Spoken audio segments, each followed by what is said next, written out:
വന്ദേ മാതരം സംബന്ധിച്ച് ഉണ്ടായിട്ടുള്ള പിന്നെ നമുക്കറിയാലോ ഇപ്പോൾ പുതിയ നിയമങ്ങളും ഒക്കെ ഉണ്ടല്ലോ. അപ്പോൾ ഇതിൽ ഗവൺമെൻറ് ഇത് പ്രഖ്യാപിച്ച് നൽകിയതല്ല. ഇത് സത്യത്തിൽ രാജ്ഭവനിൽ നിന്ന് വന്ന ഒരു നിർദ്ദേശം, രാജ്ഭവനിൽ നിന്ന് ഗവർണറിൽ നിന്ന് വരുന്ന നിർദ്ദേശം പാസ് ചെയ്യണ്ടേ? അത് ചീഫ് സെക്രട്ടറി ഏത് സാഹചര്യത്തിലാണ് ഇറക്കിയതെന്ന് എനിക്കറിയില്ല. അപ്പം അത്തരം ധൃതി പിടിച്ചിട്ട് എന്തുകൊണ്ട് ഉദ്യോഗസ്ഥന്മാർ ഇത്തരം കാര്യങ്ങൾ ചെയ്യുന്നുള്ളത് ഗവൺമെൻറ് പരിശോധിക്കും. എന്തെങ്കിലും ഉണ്ടെങ്കിൽ ഞാൻ ഗവൺമെൻറ്റിനോട് സംസാരിക്കും. ഇത്തരം കാര്യങ്ങൾ എൻ്റെ ഗവൺമെൻറ്റാണ്, നമ്മുടെ പാർട്ടി ഭരിക്കുന്ന ഗവൺമെൻറ്റാണ്. ഗവൺമെൻറ്റിൻ്റെ ഭാഗത്ത് ഇത്തരം കാര്യങ്ങളിൽ എവിടെയെങ്കിലും ഉദ്യോഗസ്ഥന്മാരുടെ ഭാഗത്ത് പാകപ്പിഴയുണ്ടായാൽ അത് സർക്കാരിൻ്റെ മുന്നിൽ ചൂണ്ടിക്കാണിച്ച് തിരുത്തിക്കുക എന്നുള്ളതാണ് നമ്മുടെയൊക്കെ ശ്രമം. അതുകൊണ്ട് അത് പരസ്യമായിട്ട് ഞാൻ പറയാൻ ആഗ്രഹിക്കുന്നില്ല. അത്തരം കാര്യങ്ങൾ ഗവൺമെൻറ്റിൻ്റെ മുന്നിൽ ശ്രദ്ധയെ കൊണ്ടുവരും. ഞാൻ നേരത്തെ ചോദിച്ച കാര്യത്തിലേക്ക് വന്ദേ മാതരവുമായി ബന്ധപ്പെട്ട വിഷയത്തിൽ പ്രതികരണം ലോകത്തുള്ള എല്ലാ സ്വാതന്ത്ര്യദിന ആഘോഷവുമായി ബന്ധപ്പെട്ട് വന്ദേമാതരം കൂടി ദേശീയ ഗീതം എന്ന നിലയിൽ ആലപിക്കണം എന്നുള്ള നിർദ്ദേശം സംബന്ധിച്ചുള്ള തദ്ദേശ സ്വയംഭരണ വകുപ്പ് മന്ത്രി മുസ്ലിം ലീഗ് നേതാവിൻ്റെ പ്രതികരണം ഞെട്ടിപ്പിക്കുന്നതാണ്. മുഖ്യമന്ത്രി ഉൾപ്പെടെയുള്ള ആളുകൾ അജ്ഞത കൊണ്ട് പറയുന്നതല്ല, ഈ കാര്യങ്ങൾ നടപ്പിലാക്കുമ്പോൾ അത് അവർ ചെയ്തതാണ് എന്ന് ഒരു പ്രതീതി സൃഷ്ടിക്കാൻ ബോധപൂർവം നടത്തുന്ന പ്രചാരവേലയാണ്. അപ്പോൾ ഇത്തരം കാര്യങ്ങൾ BJPക്ക് വേണ്ടി കേരളത്തിലെ ഗവൺമെൻറ് പൂർണ്ണമായും മാറുന്നു എന്നുള്ള അപകടം മതനിരപേക്ഷ കേരളം തിരിച്ചറിയേണ്ടതുണ്ട്.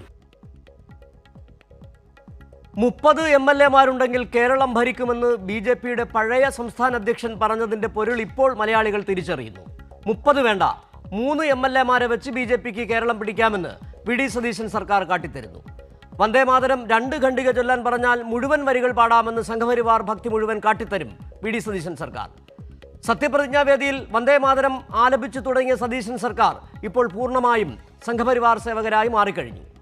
RSSകാരനെ സർക്കാർ അഭിഭാഷകനായി നിയമിച്ചതും സർവകലാശാലകളിൽ സംഘപരിവാർ അനുകൂലികളെ തിരികെ കയറ്റിയതും ക്വിസ് മത്സരത്തിൽ VD സവർക്കറെ മഹാസ്വാതന്ത്ര്യ സമര സേനാനിയാക്കിയതും നോട്ടപ്പിശകെന്ന് കരുതിയ ശുദ്ധാത്മാക്കൾ ഇനിയും ഇവിടെ ഉണ്ടാകുമെന്ന് കരുതാൻ വയ്യ. കടലിൽ പോയി കാണാതായ ഉറ്റവരെ നഷ്ടപ്പെട്ടവർ എത്ര കണ്ണീർ വാർത്താലും TG മോഹൻദാസിനെ പോലുള്ളവർ ഒരു വാക്കുകൊണ്ട് പോലും നോവിക്കരുതെന്നത് നഗ്നമായ സംഘപരിവാർ സേവയല്ലാതെ മറ്റെന്താണ്? BJP ആഗ്രഹിക്കുന്നതെന്തോ അതിനിരട്ടിയായി നൽകുന്നതല്ലേ യഥാർത്ഥ ഡീൽ? PM ശ്രീയുടെ പേരിൽ പടച്ചുവിട്ട നുണകൾ അതേപടി വിഴുങ്ങി പദ്ധതി നടപ്പാക്കാൻ ഇറങ്ങിയവരും ലോക്ഭവൻ പറഞ്ഞത് നടപ്പിലാക്കിയല്ലേ പറ്റൂവെന്ന് പറഞ്ഞ് വന്ദേമാതരം പാടാൻ ഇറങ്ങിയവരും ലക്ഷണമൊത്ത സംഘപരിവാർ തന്നെയല്ലേ? അധികാരത്തിന് വേണ്ടി ഏതറ്റം വരെയും പോവുകയും വിശ്വാസികളെ വഞ്ചിക്കുകയും ചെയ്ത മുസ്ലിം ലീഗ് എന്ന രാഷ്ട്രീയ പാർട്ടിയെ അണികൾ എങ്ങനെ വിശ്വസിക്കും? കേരളത്തെ സംഘപരിവാറിന് നൽകാനുള്ള ഡീലിൽ VD സതീശനൊപ്പം ലീഗും പങ്കാളികളെന്ന് പച്ചവെള്ളം പോലെ തെളിഞ്ഞു കഴിഞ്ഞു. വൈദ്യുതി വകുപ്പ് തലയിലേറ്റിത്തന്ന കുരിശെന്ന് മന്ത്രി സണ്ണി ജോസഫ് പറഞ്ഞത് കേരളത്തിൻ്റെ തലയിലേറ്റിയ കുരിശാണ് UDF സർക്കാർ എന്ന് മലയാളികൾ തിരുത്തി വായിക്കുന്നു. 4 മാസത്തെ സംഘപരിവാർ സേവ കൊണ്ട് സവർക്കർ സർക്കാർ തന്നെയാണിതെന്ന് തെളിയുന്നു. ന്യൂസ് ആൻഡ് ന്യൂസ് ഈ വിഷയമാണ് ചർച്ച ചെയ്യുന്നത്. ചർച്ചയിൽ പങ്കെടുക്കുന്നത് DYFI സംസ്ഥാന secretary VK Sanoj MLA, Congress വക്താവ് അഡ്വക്കേറ്റ് മഞ്ചവിളാകം ജയൻ, മുതിർന്ന മാധ്യമപ്രവർത്തകൻ M ജയചന്ദ്രൻ എന്നിവരാണ്. ചർച്ചയിലേക്ക് സ്വാഗതം 3 പേർക്കും. അഡ്വക്കേറ്റ് മഞ്ചവിളാകം ജയൻ, ഒരുപക്ഷേ ഞങ്ങളൊക്കെ കാണുന്നത് താങ്കളെപ്പോലെയുള്ള ശുദ്ധാത്മാക്കളായ കോൺഗ്രസ്സുകാരുണ്ട്. ഈ ചാനൽ ചർച്ചകളിലൊക്കെ വന്നിരുന്ന് ഇപ്പോൾ ഈ സതീശൻ സർക്കാർ കാട്ടിക്കൂട്ടുന്നതിനെല്ലാം ന്യായീകരിക്കേണ്ടി വരുന്നൊരു സാഹചര്യം താങ്കൾക്കടക്കമുണ്ട്. താങ്കളെപ്പോലുള്ളവരെ പഴയ ഗാന്ധിയുടെ കോൺഗ്രസിൻ്റെ പിന്മുറക്കാരായി തന്നെയാണ് ഞങ്ങളൊക്കെ കാണുകയും ചെയ്തത്. പക്ഷേ ഈ കാട്ടിക്കൂട്ടുന്നതൊക്കെ കാണുമ്പോൾ എങ്ങനെ ന്യായീകരിക്കാൻ കഴിയുമെന്നുള്ളൊരു ചോദ്യം കൂടെ ഉയരുകയാണ്. വന്ദേ മാതര വിഷയവുമായി ബന്ധപ്പെട്ട് ഷംസുദ്ദീൻ പറഞ്ഞത് ഈ ചർച്ചയുടെ തുടക്കത്തിൽ നമ്മൾ കാട്ടിയതാണ്. അതിന് പിന്നാലെ ലോക്ഭവൻ്റെ പത്രക്കുറിപ്പ് വരികയും ചെയ്തു. അങ്ങനെ ഒരു നിർദ്ദേശം നൽകിയിട്ടില്ല. ചീഫ് സെക്രട്ടറി ഇങ്ങനെ ഒരു ഉത്തരവ് ഇറക്കണമെങ്കിൽ മുഖ്യമന്ത്രി അറിയാതെ വരില്ല. അതിനർത്ഥം VD സതീശൻ അറിഞ്ഞുകൊണ്ട് തന്നെയല്ലേ ചീഫ് സെക്രട്ടറി ഉത്തരവ് ഇറക്കിയത്? നോക്കൂ, UDF സർക്കാർ അല്ലെങ്കിൽ VD സതീശൻ സർക്കാർ അത് RSS അജണ്ട നടപ്പിലാക്കാനാണെന്ന് പറയുന്നത് വളരെ തമാശയോട് കൂടിയാണ് എനിക്ക് ആദ്യം പറയാനുള്ളത്. കാരണം കേരളത്തിൽ അധികാരത്തിൽ വന്ന UDF സർക്കാർ BJP ഗവൺമെന്റിനെതിരെയും വർഗീയ അജണ്ടയ്ക്കെതിരെയും നിലനിൽക്കുന്ന ഒരു സർക്കാരാണ്. ഈ നിമിഷം വരെ സർക്കാർ പറഞ്ഞിട്ടില്ല, നടപ്പിലാക്കുമെന്ന് പറഞ്ഞിട്ടില്ല. അതുമാത്രവുമല്ല, കേന്ദ്രം പാസാക്കിയ ഈ ബിൽ എല്ലാ സംസ്ഥാനങ്ങളിലും വന്ദേ മാതരം ആലപിക്കണം, പാടണമെന്ന് എടുത്ത തീരുമാനം, അതിന്റെ കോപ്പി കേന്ദ്രത്തിൽ നിന്ന് ചീഫ് സെക്രട്ടറി കിട്ടി. ചീഫ് സെക്രട്ടറി അത് വകുപ്പുകളിലേക്ക് കൈമാറി എന്നുള്ളത് കാര്യങ്ങൾ അവിടെ നിൽക്കുകയാണ്.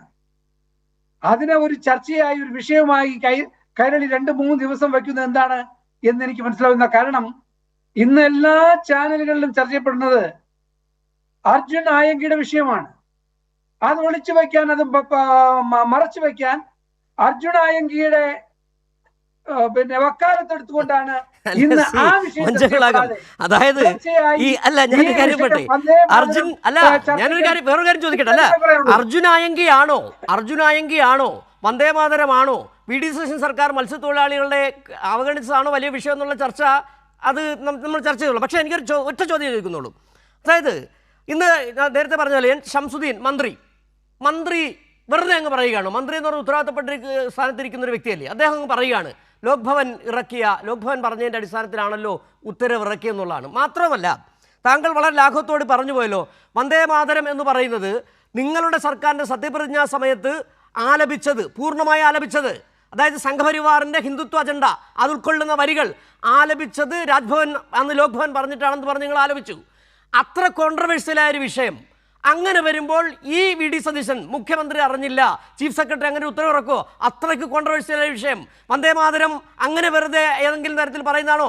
RSS അവരുടെ അജണ്ട നടപ്പിലാക്കാൻ കേന്ദ്ര സർക്കാർ അതുവഴി നടപ്പിലാക്കുമ്പോൾ അങ്ങനെ ലാഘവത്തോടെ നിങ്ങൾക്കെതിരെ അർജുനായങ്കി വിഷയത്തിൽ കൊണ്ട് കെട്ടാൻ കഴിയില്ല. ശ്രീ മഞ്ചവിളാകം നോക്കൂ, ഇന്ന് സർക്കാരിന്റെ ഒരു നിർദ്ദേശം വന്നിട്ടുണ്ട്. സിജി അത് കണ്ടോ എന്ന് എനിക്കറിയില്ല. സർക്കാരിന്റെ ഭാഗത്ത് നിന്ന് വന്നിട്ടുള്ള ഒരു നിർദ്ദേശം എന്ന് പറയുന്നത് വന്ദേ മാതരം നിർബന്ധമില്ല, ദേശീയ ഗാനം മതി എന്ന് സർക്കാരിന്റെ ഒരു സർക്കുലർ പുറത്തു വന്നിട്ടുണ്ട്. വന്ദേ മാതരം നിർബന്ധമില്ലെന്നും ദേശീയ ഗാനം മതി എന്ന് കേരളത്തിലെ മുഖ്യമന്ത്രിയുടെ, അതായത് സർക്കാരിന്റെ ഒരു നിർദ്ദേശം പുറത്തു വന്നിട്ടുണ്ട്. അതോടുകൂടി ഈ ചർച്ചയിൽ നിങ്ങൾ പറയുന്ന ഭാഗങ്ങളെല്ലാം പ്രസക്തി ഇല്ലാതായി. 1. 2, കേരളത്തിലെ ആരോഗ്യവകുപ്പ് മന്ത്രി വളരെ അസന്നിഗ്ധമായി എന്ന് പറഞ്ഞു, കേരളത്തിൽ നടപ്പിലാക്കുകയില്ല, വന്ദേ മാതരം അത് പാടാൻ അനുവദിക്കത്തില്ല എന്ന് പറഞ്ഞിട്ടുണ്ട്. അതുപോലെ ദേശീയ നേതാവ് KC വേണുഗോപാൽ പറഞ്ഞിട്ടുണ്ട്, സർക്കാരിന് അങ്ങനെ ഒരു തെറ്റ് പറ്റത്തില്ല, ഇത് കോൺഗ്രസിന്റെ നയമല്ല. കോൺഗ്രസിനോട് പറയുന്നു, കേരളത്തിലെ സർക്കാരിനോട് ഞാൻ പറയും. KC വേണുഗോപാൽ പറഞ്ഞിട്ടുണ്ട്, ഇത് പാർട്ടിക്ക് നിർദ്ദേശം കൊടുക്കും, അങ്ങനെ നടപ്പിലാക്കാൻ കഴിയില്ല എന്ന് വ്യക്തമായി എല്ലാ UDFന്റെയും കോൺഗ്രസിന്റെയും തലങ്ങളിൽ നിന്ന് രമേശ് ചെന്നിത്തലയ്ക്ക് ഉണ്ടായില്ലല്ലോ. KC വേണുഗോപാൽ പറഞ്ഞത് എന്താണെന്ന് നമുക്ക് ഈ അരിയാഹാരം കഴിക്കുന്നവർക്ക് മനസ്സിലാകുന്നുണ്ട്. ആഭ്യന്തരമന്ത്രി രമേശ് ചെന്നിത്തല എന്താ പറഞ്ഞത്? എനിക്കെല്ലാത്തിനും മറുപടി പറയാൻ പറ്റില്ല, കൃത്യമായി മറുപടി പറയേണ്ട ഒരു പൊളിറ്റിക്കൽ ക്വസ്റ്റ്യനല്ലേ ചോദിച്ചത്. മറുപടി പറയാൻ കഴിഞ്ഞോ ചെന്നിത്തലയ്ക്ക്? അദ്ദേഹം പറഞ്ഞു, രമേശ് ചെന്നിത്തല ഇന്നലെ പറഞ്ഞു, എനിക്ക് അങ്ങനെ ഒരു ഓർഡർ വന്നതായി അറിയില്ല. ഇങ്ങനെ ഒരു ഓർഡർ ഇറങ്ങിയിട്ടില്ലെന്നേ ഷിജു. ഞാൻ വളരെ വ്യക്തമായി തുടക്കത്തിൽ പറയാൻ പോകുന്നു, കോൺഗ്രസിന്റെ വക്താവ് എന്നുള്ള നിലയ്ക്ക് പറയുന്നു, അങ്ങനെ ഒരു ഓർഡർ കേരളത്തിൽ ഇറങ്ങിയിട്ടില്ല. അല്ലെങ്കിൽ ഇനി വരാൻ പോകുന്ന എന്റെ പാനൽ മെമ്പേഴ്സും ഇതിനെക്കുറിച്ച് ഇങ്ങനെ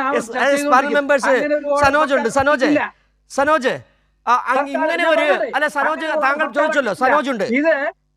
നിർദ്ദേശം പുറത്തുവിട്ടു. അതെ, നിർദ്ദേശം വരട്ടെ. അതായത് നമ്മൾ എന്തായാലും 1 മണിക്കൂർ ചർച്ച ഉണ്ടല്ലോ ശ്രീ മഞ്ചവിളാകം.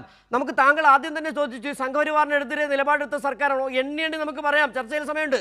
സനോജ് പറഞ്ഞിരിക്കും, ഇങ്ങനെ ഒരു ഉത്തരവ് ഇറങ്ങിയിട്ടുണ്ടല്ലോ, വളരെ ലാഘവത്തോടെ ദേശീയഗാനം പാടിയാൽ മതി എന്നാണ് ഇപ്പോൾ വി.ഡി. സതീശൻ മുഖ്യമന്ത്രി പറഞ്ഞിരിക്കുന്നത്. അല്ല, അതെല്ലാം വലിയ എതിർപ്പുകൾക്ക് ശേഷമാണല്ലോ ഈ തീരുമാനത്തിൽ ഈ വർത്തമാനത്തിലേക്ക് ഇപ്പോൾ വന്നത്. ഇപ്പോൾ കേരളത്തിൻ്റെ ചീഫ് സെക്രട്ടറി ഇറക്കിയിട്ടുള്ള ഉത്തരവ് നേരത്തെ നമ്മൾ കണ്ടു. അപ്പോൾ അതിനെ ന്യായീകരിക്കാൻ വേണ്ടിയിട്ട് വിദ്യാഭ്യാസ മന്ത്രി പറഞ്ഞത് അതെല്ലാം ഗവർണറുടെ ഉത്തരവിൻ്റെ ഭാഗമായിട്ടുള്ളതാണ്. അപ്പോൾ അവിടുന്ന് ചില നിർദ്ദേശങ്ങൾ തരുമ്പോൾ അത് നമുക്ക് അംഗീകരിക്കാതിരിക്കാൻ കഴിയില്ലല്ലോ എന്നാണ് പറഞ്ഞത്. അപ്പോൾ ഗവർണറുടെ എല്ലാ നിർദ്ദേശങ്ങളും ഈ നിലയിൽ അംഗീകരിച്ച് പോവുകയാണെങ്കിൽ പിന്നെ നാളെ എന്തൊക്കെ ഇവിടെ കാണേണ്ടി വരും? അപ്പോൾ യഥാർത്ഥത്തിൽ രാഷ്ട്രീയമായിട്ടുള്ള നിലപാട് പൂർണ്ണമായും ഉപേക്ഷിച്ചിട്ട് RSSന് സമ്പൂർണ്ണമായും കീഴടങ്ങിക്കൊണ്ടിരിക്കുന്ന നിരവധി അനുഭവങ്ങൾ ഈ കഴിഞ്ഞ 2 മാസത്തിനിടയിൽ ഉണ്ടായി. സത്യപ്രതിജ്ഞ ചെയ്യുന്ന സന്ദർഭത്തിൽ എന്തുകൊണ്ട് ആ ഘട്ടത്തിൽ അത് അറിയാൻ കഴിഞ്ഞില്ല? ആ ഘട്ടത്തിൽ അതുമായി ബന്ധപ്പെട്ടൊരു വിമർശനം ഉന്നയിക്കാൻ വേണ്ടി കഴിഞ്ഞില്ല? അപ്പോൾ കേന്ദ്രവുമായുള്ള എല്ലാ വിമർശനങ്ങളും അവസാനിപ്പിച്ച് ഞങ്ങൾ കേന്ദ്രവുമായി യുദ്ധത്തിനില്ല, ഗവർണറുമായി യുദ്ധത്തിനില്ല എന്ന് പരസ്യമായിട്ട് പറയുകയാണ്. അതിൻ്റെ ഒരുപാട് ഉദാഹരണങ്ങൾ നമ്മൾ കണ്ടു. ഇവിടെ നയപ്രഖ്യാപന പ്രസംഗം നമ്മൾ കണ്ടല്ലോ. കേന്ദ്രത്തിനെതിരായിട്ട് കമ എന്നൊരു അക്ഷരമുണ്ടോ? ബജറ്റിനകത്ത് നമ്മൾ കണ്ടില്ലേ, ബജറ്റ് മുഴുവൻ വായിച്ചു നോക്കിക്കഴിഞ്ഞാൽ അതിനകത്ത് കേന്ദ്രം കേരളത്തോടെല്ലാം സ്വീകരിക്കുന്ന BJP ഇതരമായ ഗവൺമെൻറ്റുകൾ സ്വീകരിക്കുന്ന ധനപരമായിട്ടുള്ള കാര്യത്തിനകത്തുള്ള പ്രശ്നങ്ങൾ ഉന്നയിച്ചിട്ടുണ്ടോ? ഒരു വാക്ക് ഉന്നയിച്ചിട്ടില്ലല്ലോ. ഉന്നത വിദ്യാഭ്യാസ മന്ത്രി റോജി ജോൺ ആദ്യം തന്നെ പറഞ്ഞു, സർവകലാശാല ഭരണവുമായി ബന്ധപ്പെട്ട് ഗവർണറുമായി ഏറ്റുമുട്ടാൻ ഞങ്ങളില്ല. എന്തിനാ ഗവർണറുമായി ഏറ്റുമുട്ടുന്നത്? എന്തിനായിരുന്നു ഗവർണറുമായി SFIയും നേരത്തെ ഇടതുപക്ഷ പ്രസ്ഥാനങ്ങൾ ഏറ്റുമുട്ടിയത്? കേരളത്തിലെ സർവകലാശാലകളിൽ RSS കൊടുക്കുന്ന കുറിപ്പടി അനുസരിച്ചിട്ട് ആളുകളെ നിയമിച്ചു തുടങ്ങിയിരിക്കുന്നു. അപ്പോൾ ആ കാര്യത്തിനകത്ത് ഏറ്റുമുട്ടൽ എന്ന് പറഞ്ഞാൽ എന്തെങ്കിലും വ്യക്തിപരമായ താല്പര്യത്തിലുള്ള ഏറ്റുമുട്ടലാണോ? രാഷ്ട്രീയമായ മറ്റെന്തെങ്കിലും താല്പര്യമാണോ? ഒന്നുമല്ലല്ലോ. കേരളത്തിലെ സർവകലാശാലയെ കീഴടക്കാൻ വേണ്ടിയിട്ട് RSS ഗവർണറെ പറഞ്ഞയച്ചപ്പോൾ അതുമായി ബന്ധപ്പെട്ട ഏറ്റുമുട്ടലാണ്. ആ ഏറ്റുമുട്ടൽ ഞങ്ങൾ തുടരില്ല എന്ന ഏറ്റവും ആദ്യത്തെ പ്രഖ്യാപനം ഉന്നത വിദ്യാഭ്യാസ മന്ത്രി റോജി ജോണിൻ്റെ ഭാഗത്തുനിന്നുണ്ടായി. അപ്പോൾ ഇവർ കൃത്യമായിട്ട് നേരത്തെ നിങ്ങൾ ഇൻട്രോയിൽ പറഞ്ഞതുപോലെ 3 സീറ്റ് മാത്രമേ ഇവർക്കുള്ളുവെങ്കിലും കേരളത്തിൽ ഭരണം നടത്താൻ ഇവർ കഴിയുന്നു. നേരത്തെ കേരളത്തിലെ ഭരണപരമായ കാര്യങ്ങളിൽ ഗവർണർ പരസ്യമായി ഇടപെട്ടല്ലോ. ചില ഉദ്യോഗസ്ഥന്മാരെ നേരിട്ട് രാജ്ഭവനിലേക്ക് വിളിച്ചു വരുത്തിയിട്ട് ഗവർണർ നേരിട്ട് യോഗം നടത്തിയല്ലോ. എന്തേ അത് തെറ്റാണെന്ന് പറയാനുള്ള ധൈര്യം മുഖ്യമന്ത്രി കാണിക്കാതിരുന്നത്? ആരെക്കൊണ്ടൊരു കത്തങ്ങോട്ട് അയപ്പിച്ചു, മുഖ്യമന്ത്രി അതിനകത്ത് ഇടപെടണ്ടേ? നേരത്തെ ഇങ്ങനെ ഇടപെടൽ നടത്തിയപ്പോൾ അന്നത്തെ മുഖ്യമന്ത്രി പിണറായി വിജയൻ വളരെ കൃത്യമായിട്ട് അതിനകത്ത് ഇടപെടൽ നടത്തിയിട്ട് ധൈര്യത്തോടു കൂടി പറഞ്ഞല്ലോ നിലപാട്. എന്തുകൊണ്ട് അത്തരം നിലപാട് പറയാൻ കേരളത്തിൻ്റെ മുഖ്യമന്ത്രി കഴിയുന്നില്ല? നിങ്ങൾ നോക്കി, ഞാൻ കഴിഞ്ഞ ദിവസം ഇന്നലെ കണ്ടൊരു വാർത്ത, കാസർഗോഡ് ആ കിസ് മത്സരത്തിൻ്റെ വാർത്ത. ഞാൻ പെട്ടെന്ന് ധരിച്ചത് ഇത് മറ്റേതെങ്കിലും സംസ്ഥാനമായിരിക്കുമെന്നാണ് ഈ പറഞ്ഞു കേട്ടപ്പോൾ. പിന്നെയാണ് മനസ്സിലായത് ഇത് കേരളത്തിൽ തന്നെയാണെന്നാണ്. ഇപ്പോൾ ഗുജറാത്തിലെ അല്ലെങ്കിൽ BJP ഭരിക്കുന്ന RSSന് സ്വാധീനമുള്ള പല സംസ്ഥാനങ്ങളിലും ഇങ്ങനെയുള്ള ക്വസ്റ്റ്യനെ കുറിച്ചെല്ലാം നമ്മൾ അത്ഭുതത്തോട് ആശ്ചര്യത്തോടു കൂടി നമ്മൾ നേരത്തെ കേട്ടിരുന്നു, അല്ലേ? ഗുജറാത്ത് സംഭവമെല്ലാം നടന്ന പശ്ചാത്തലത്തിൽ നമ്മൾ ഒരുപാട് അനുഭവങ്ങൾ, പിന്നീട് ചരിത്ര പാഠപുസ്തകം എങ്ങനെയാണ് തിരുത്തുന്നതിനൊക്കെയുള്ള കാര്യങ്ങൾ നമ്മൾ മനസ്സിലാക്കിയിരുന്നു. ഇപ്പോൾ ഇത് കേരളത്തിൽ UDF, കോൺഗ്രസ്, മുസ്ലിം ലീഗിൻ്റെ വിദ്യാഭ്യാസ മന്ത്രിയുള്ള നാട്ടിലാണ് സവർക്കറെ വീരപരിവേഷം അണിയിക്കുന്ന ചോദ്യം തയ്യാറാക്കിയിട്ട് അത് കുട്ടികൾക്ക് മത്സരത്തിനായി അയച്ചു കൊടുത്തത്. അപ്പോൾ അത് ഒരു വിവാദമാവുമ്പോൾ, വലിയ വിമർശനം വരുമ്പോൾ മാത്രം തിരുത്തുന്നു എന്ന് പറഞ്ഞാൽ ഇത് ആദ്യത്തെ സംഭവമല്ല, തുടർച്ചയായിട്ട് ഇതുണ്ടാവുകയല്ലേ. അപ്പോൾ ഇത് ആസൂത്രിതമായ നീക്കമല്ലേ? അപ്പോൾ തുടക്കം മുതൽ നിങ്ങൾ നോക്കിക്കോ, RSSൻ്റെ പല ആളുകളെയും പല സ്ഥാനത്തും നിയമിച്ചിട്ടുണ്ട് എന്ന് ആരാ പറഞ്ഞത്? KPCCയുടെ ജനറൽ സെക്രട്ടറിമാർ ഉൾപ്പെടെയുള്ള ആളുകൾ വിളിച്ചു പറഞ്ഞല്ലോ, ഇതാ ഇന്നേ പോസ്റ്റിലേക്ക് RSSൻ്റെ വക്താക്കൾ ഇരുത്തിയിരിക്കുന്നു. KSUവിൻ്റെ നേതാക്കന്മാർ പറഞ്ഞല്ലോ, ഞങ്ങളല്ലല്ലോ ആദ്യം പറഞ്ഞത്. അപ്പോൾ ഭരണം തുടങ്ങിയതിന് ശേഷം 3 സീറ്റേ ഉള്ളുവെങ്കിലും കേരളം RSSന് ഇടപെടാൻ കഴിയുന്ന വിധത്തിൽ തന്ത്രപ്രധാനമായ പല സ്ഥലത്തും RSSൻ്റെ ആളുകളെ കൊണ്ടിരുത്തി. MG സർവകലാശാലയുടെ VC ആയിട്ട് ഇരുത്തിയത് ആരെയാണ്? കാർഷിക സർവകലാശാലയുടെ VC ആയിട്ട് ഇരുത്തിയത് ആരെയാണ്? അതിനകത്തെല്ലാം ഒരു ചെറു വിരലനക്കാൻ ഇവർ കഴിഞ്ഞോ?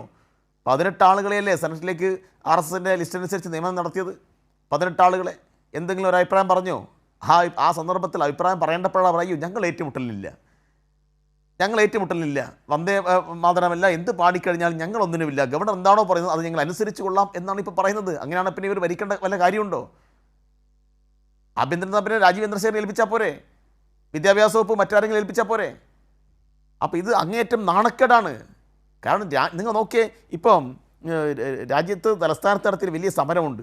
ആ സമരത്തിൻ്റെ ഭാഗമായി അണിനിരന്ന പെൺകുട്ടികളെ എത്ര മോശമായിട്ടാണ് RSSൻ്റെ ഒരു വക്താവ് ഇവിടെ അവഹേളിച്ചത്. എന്തെങ്കിലും ഒരു ചെറുവിരൽ അനക്കാൻ കഴിഞ്ഞോ? ഇന്നിപ്പോൾ പേരിന് ഒരു റെയ്ഡ് എന്ന് പറഞ്ഞിട്ട് അങ്ങോട്ട് അയച്ചിരിക്കുക ആളെ. യഥാർത്ഥത്തിൽ അന്ന് രാത്രി അയാളെ വീട്ടിൽ കയറി പിടിക്കേണ്ടതാ. TG മോഹൻദാസ് എന്ന് പറയുന്ന ഒരു വിഷജീവി അങ്ങേറ്റം വിഷമമിക്കുന്ന വാക്കുകൾ, പെൺകുട്ടികളെ ബലാത്സംഗം ചെയ്യണമെന്ന് ആഹ്വാനം, ഇതെല്ലാം ഈ കേരളത്തിൽ നടത്തിയിട്ട് എന്തെങ്കിലും ഒരു തട്ട് അയക്കുണ്ടായോ? കുറേ ദിവസം കഴിഞ്ഞ് സോഷ്യൽ മീഡിയ മുഴുവൻ ചർച്ച നടത്തി, എന്തേ നിങ്ങൾ പിടിക്കാത്തെന്ന് ചോദ്യം ഉന്നയിച്ചപ്പോൾ മെല്ലെ ഒരു വണ്ടി പോലീസ് പോയിട്ട് ഒരു റെയ്ഡ് നാടകം നടത്തിയിട്ട് ഇങ്ങോട്ട് തിരിച്ചു വന്നില്ലേ? രക്ഷപ്പെടാനുള്ള അവസരം ഒരുക്കി കൊടുത്തില്ലേ? തൂക്കിയെടുക്കണ്ടേ അയാൾ? RSSൻ്റെ ആളുകൾ ഇങ്ങനെ വിഷമിക്കുന്ന വാക്ക് പറഞ്ഞാൽ പിന്നെ ഈ കേരളത്തിൽ നിൽക്കാൻ കഴിയില്ല എന്നൊരു മെസ്സേജ് കൊടുക്കണ്ടേ? ആ മെസ്സേജ് കൊടുത്തിട്ടുണ്ടോ? അതെങ്ങനെ തൂക്കിയെടുക്കാൻ കഴിയും? കാരണം അന്ന് ദില്ലിയിലെ സമരത്തിന്റെ പേരിൽ കേസെടുത്ത വിദ്യാർത്ഥികൾക്കെതിരെ, സമരം നടത്തിയവർക്കെതിരെ കേസെടുത്ത സംസ്ഥാനം കേരളമാണ്. ഈ VD സതീശൻ ഭരിക്കുന്ന, താങ്കൾ നേരത്തെ ചൂണ്ടിക്കാട്ടിയതുപോലെ ഈ ലീഗ് അടക്കം ഭരിക്കുന്ന ആ സംസ്ഥാനത്താണ്. ഏതായാലും സനോജിലേക്കും ജയൻ മഞ്ചാവളത്തിലേക്കും ജയചന്ദ്രൻ സാർ, ഒരുപക്ഷെ എനിക്ക് തോന്നുന്നു നേരത്തെ സനോജ് പറഞ്ഞതാണ് പ്രധാനപ്പെട്ട ഒരു കാര്യം. സനോജ് പറഞ്ഞത് മറ്റേ കാസർഗോഡ് കുമ്പളയിലെ ചോദ്യപേപ്പറുമായി ബന്ധപ്പെട്ടാണ്. ഇത് ഇവിടെ തന്നെയാണോ, കേരളത്തിൽ തന്നെയാണോ നടന്നെന്നൊരു സംശയം സനോജിന് ഉൾപ്പെടെ തോന്നുകയും ചെയ്തു. കാരണം കേരളത്തിൽ ഒരിക്കലും നടക്കാൻ പാടില്ലാത്തതാണ് നടന്നുകൊണ്ടിരിക്കുന്നത്. തുടക്കത്തിൽ തന്നെ ചില സൂചനകൾ കാണിക്കുന്നുണ്ട് VD സതീശൻ. തുടക്കത്തിലല്ല, ഭരണത്തിന് മുമ്പ് തന്നെ. ഇപ്പോൾ നമ്മളെ ഈ ചർച്ചയ്ക്കിടയിൽ ചില ദൃശ്യങ്ങൾ കാണിക്കുന്നുണ്ട്. പഴയ ആ പറവൂർ മനക്കൽ സ്കൂളിലെ സവർക്കറുടെ പടത്തിന് മുന്നിൽ നിലവിളക്ക് കൊടുത്തുന്ന VD സതീശൻ കൃത്യമായ ചില അജണ്ടകളുടെ അടിസ്ഥാനത്തിലാണ്, ചില ഡീലുകളുമായിട്ട് തന്നെയാണ് ഈ സംസ്ഥാനം ഭരിക്കുന്നത്. ഞാൻ ഈ ചോദ്യത്തിൽ, ഈ ചർച്ചയുടെ ടൈറ്റിൽ ഇട്ടതുപോലെ തന്നെ സവർക്കർ സർക്കാർ തന്നെയല്ലേ ഇത്? ഹലോ സാർ കേൾക്കുന്നുണ്ടോ ജയചന്ദ്രൻ? ഹലോ ഹലോ കേൾക്കുന്നുണ്ട് താങ്കൾ? ഓക്കെ സിജു, ഞാൻ മനസ്സിലാക്കിയിട്ടുള്ളത് മഞ്ചവിളാകം ജയൻ ഒരു പ്രാക്ടീസിങ് ലോയർ ആണെന്നാണ് മനസ്സിലാക്കിയിട്ടുള്ളത്. ഇനി അല്ലെങ്കിലും LLB പഠിച്ച് പാസ്സായ ആളാണല്ലോ. LLBയുടെ സിലബസിന്റെ ഭാഗമല്ലേ കോൺസ്റ്റിറ്റ്യൂഷൻ ഓഫ് ഇന്ത്യ എന്നാണ് ഞാൻ മനസ്സിലാക്കിയിട്ടുള്ളത്. ഏതായാലും ഞാൻ ഒരു ചരിത്രം ഓർമ്മിപ്പിച്ചുകൊണ്ട് തുടങ്ങാം സിജു.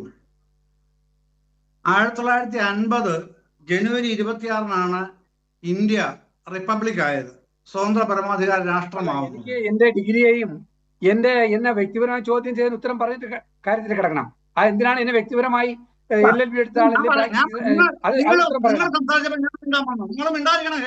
അതല്ലല്ലോ ശരി. അല്ല അതല്ല ശ്രീ മഞ്ചവിള, അല്ല അങ്ങനെയല്ല. അല്ല താങ്കൾക്ക് മറുപടി അറിയാം. ഞാൻ അതിനകത്ത് വ്യക്തത വരുത്താം. സ്വാഭാവികമായും അതുകൊണ്ടല്ല ശ്രീ മഞ്ചവിളാകം, അല്ല ഞാനും ഇടപെടാം. അതിനകത്ത് എനിക്ക് ബോധ്യപ്പെട്ട കാര്യം, ഞങ്ങൾക്ക് ഇവിടെ സരോജനടക്കം ബോധ്യപ്പെട്ടത് താങ്കൾക്ക് ഇത്തരം കാര്യങ്ങൾ നിയമവൈദഗ്ധ്യമുള്ള ആളാണല്ലോ, അതുകൊണ്ട് കൂടുതൽ ഓർമ്മപ്പെടുത്തേണ്ടതില്ല. അങ്ങനെ ഒരു സാന്ദർഭികമായ ചോദ്യം മാത്രമാണ്. അതിനകത്തൊരു കളിയാക്കലാണെന്ന് നമുക്ക് തോന്നിയിട്ടുമില്ല ശ്രീ മഞ്ചവിളാകം.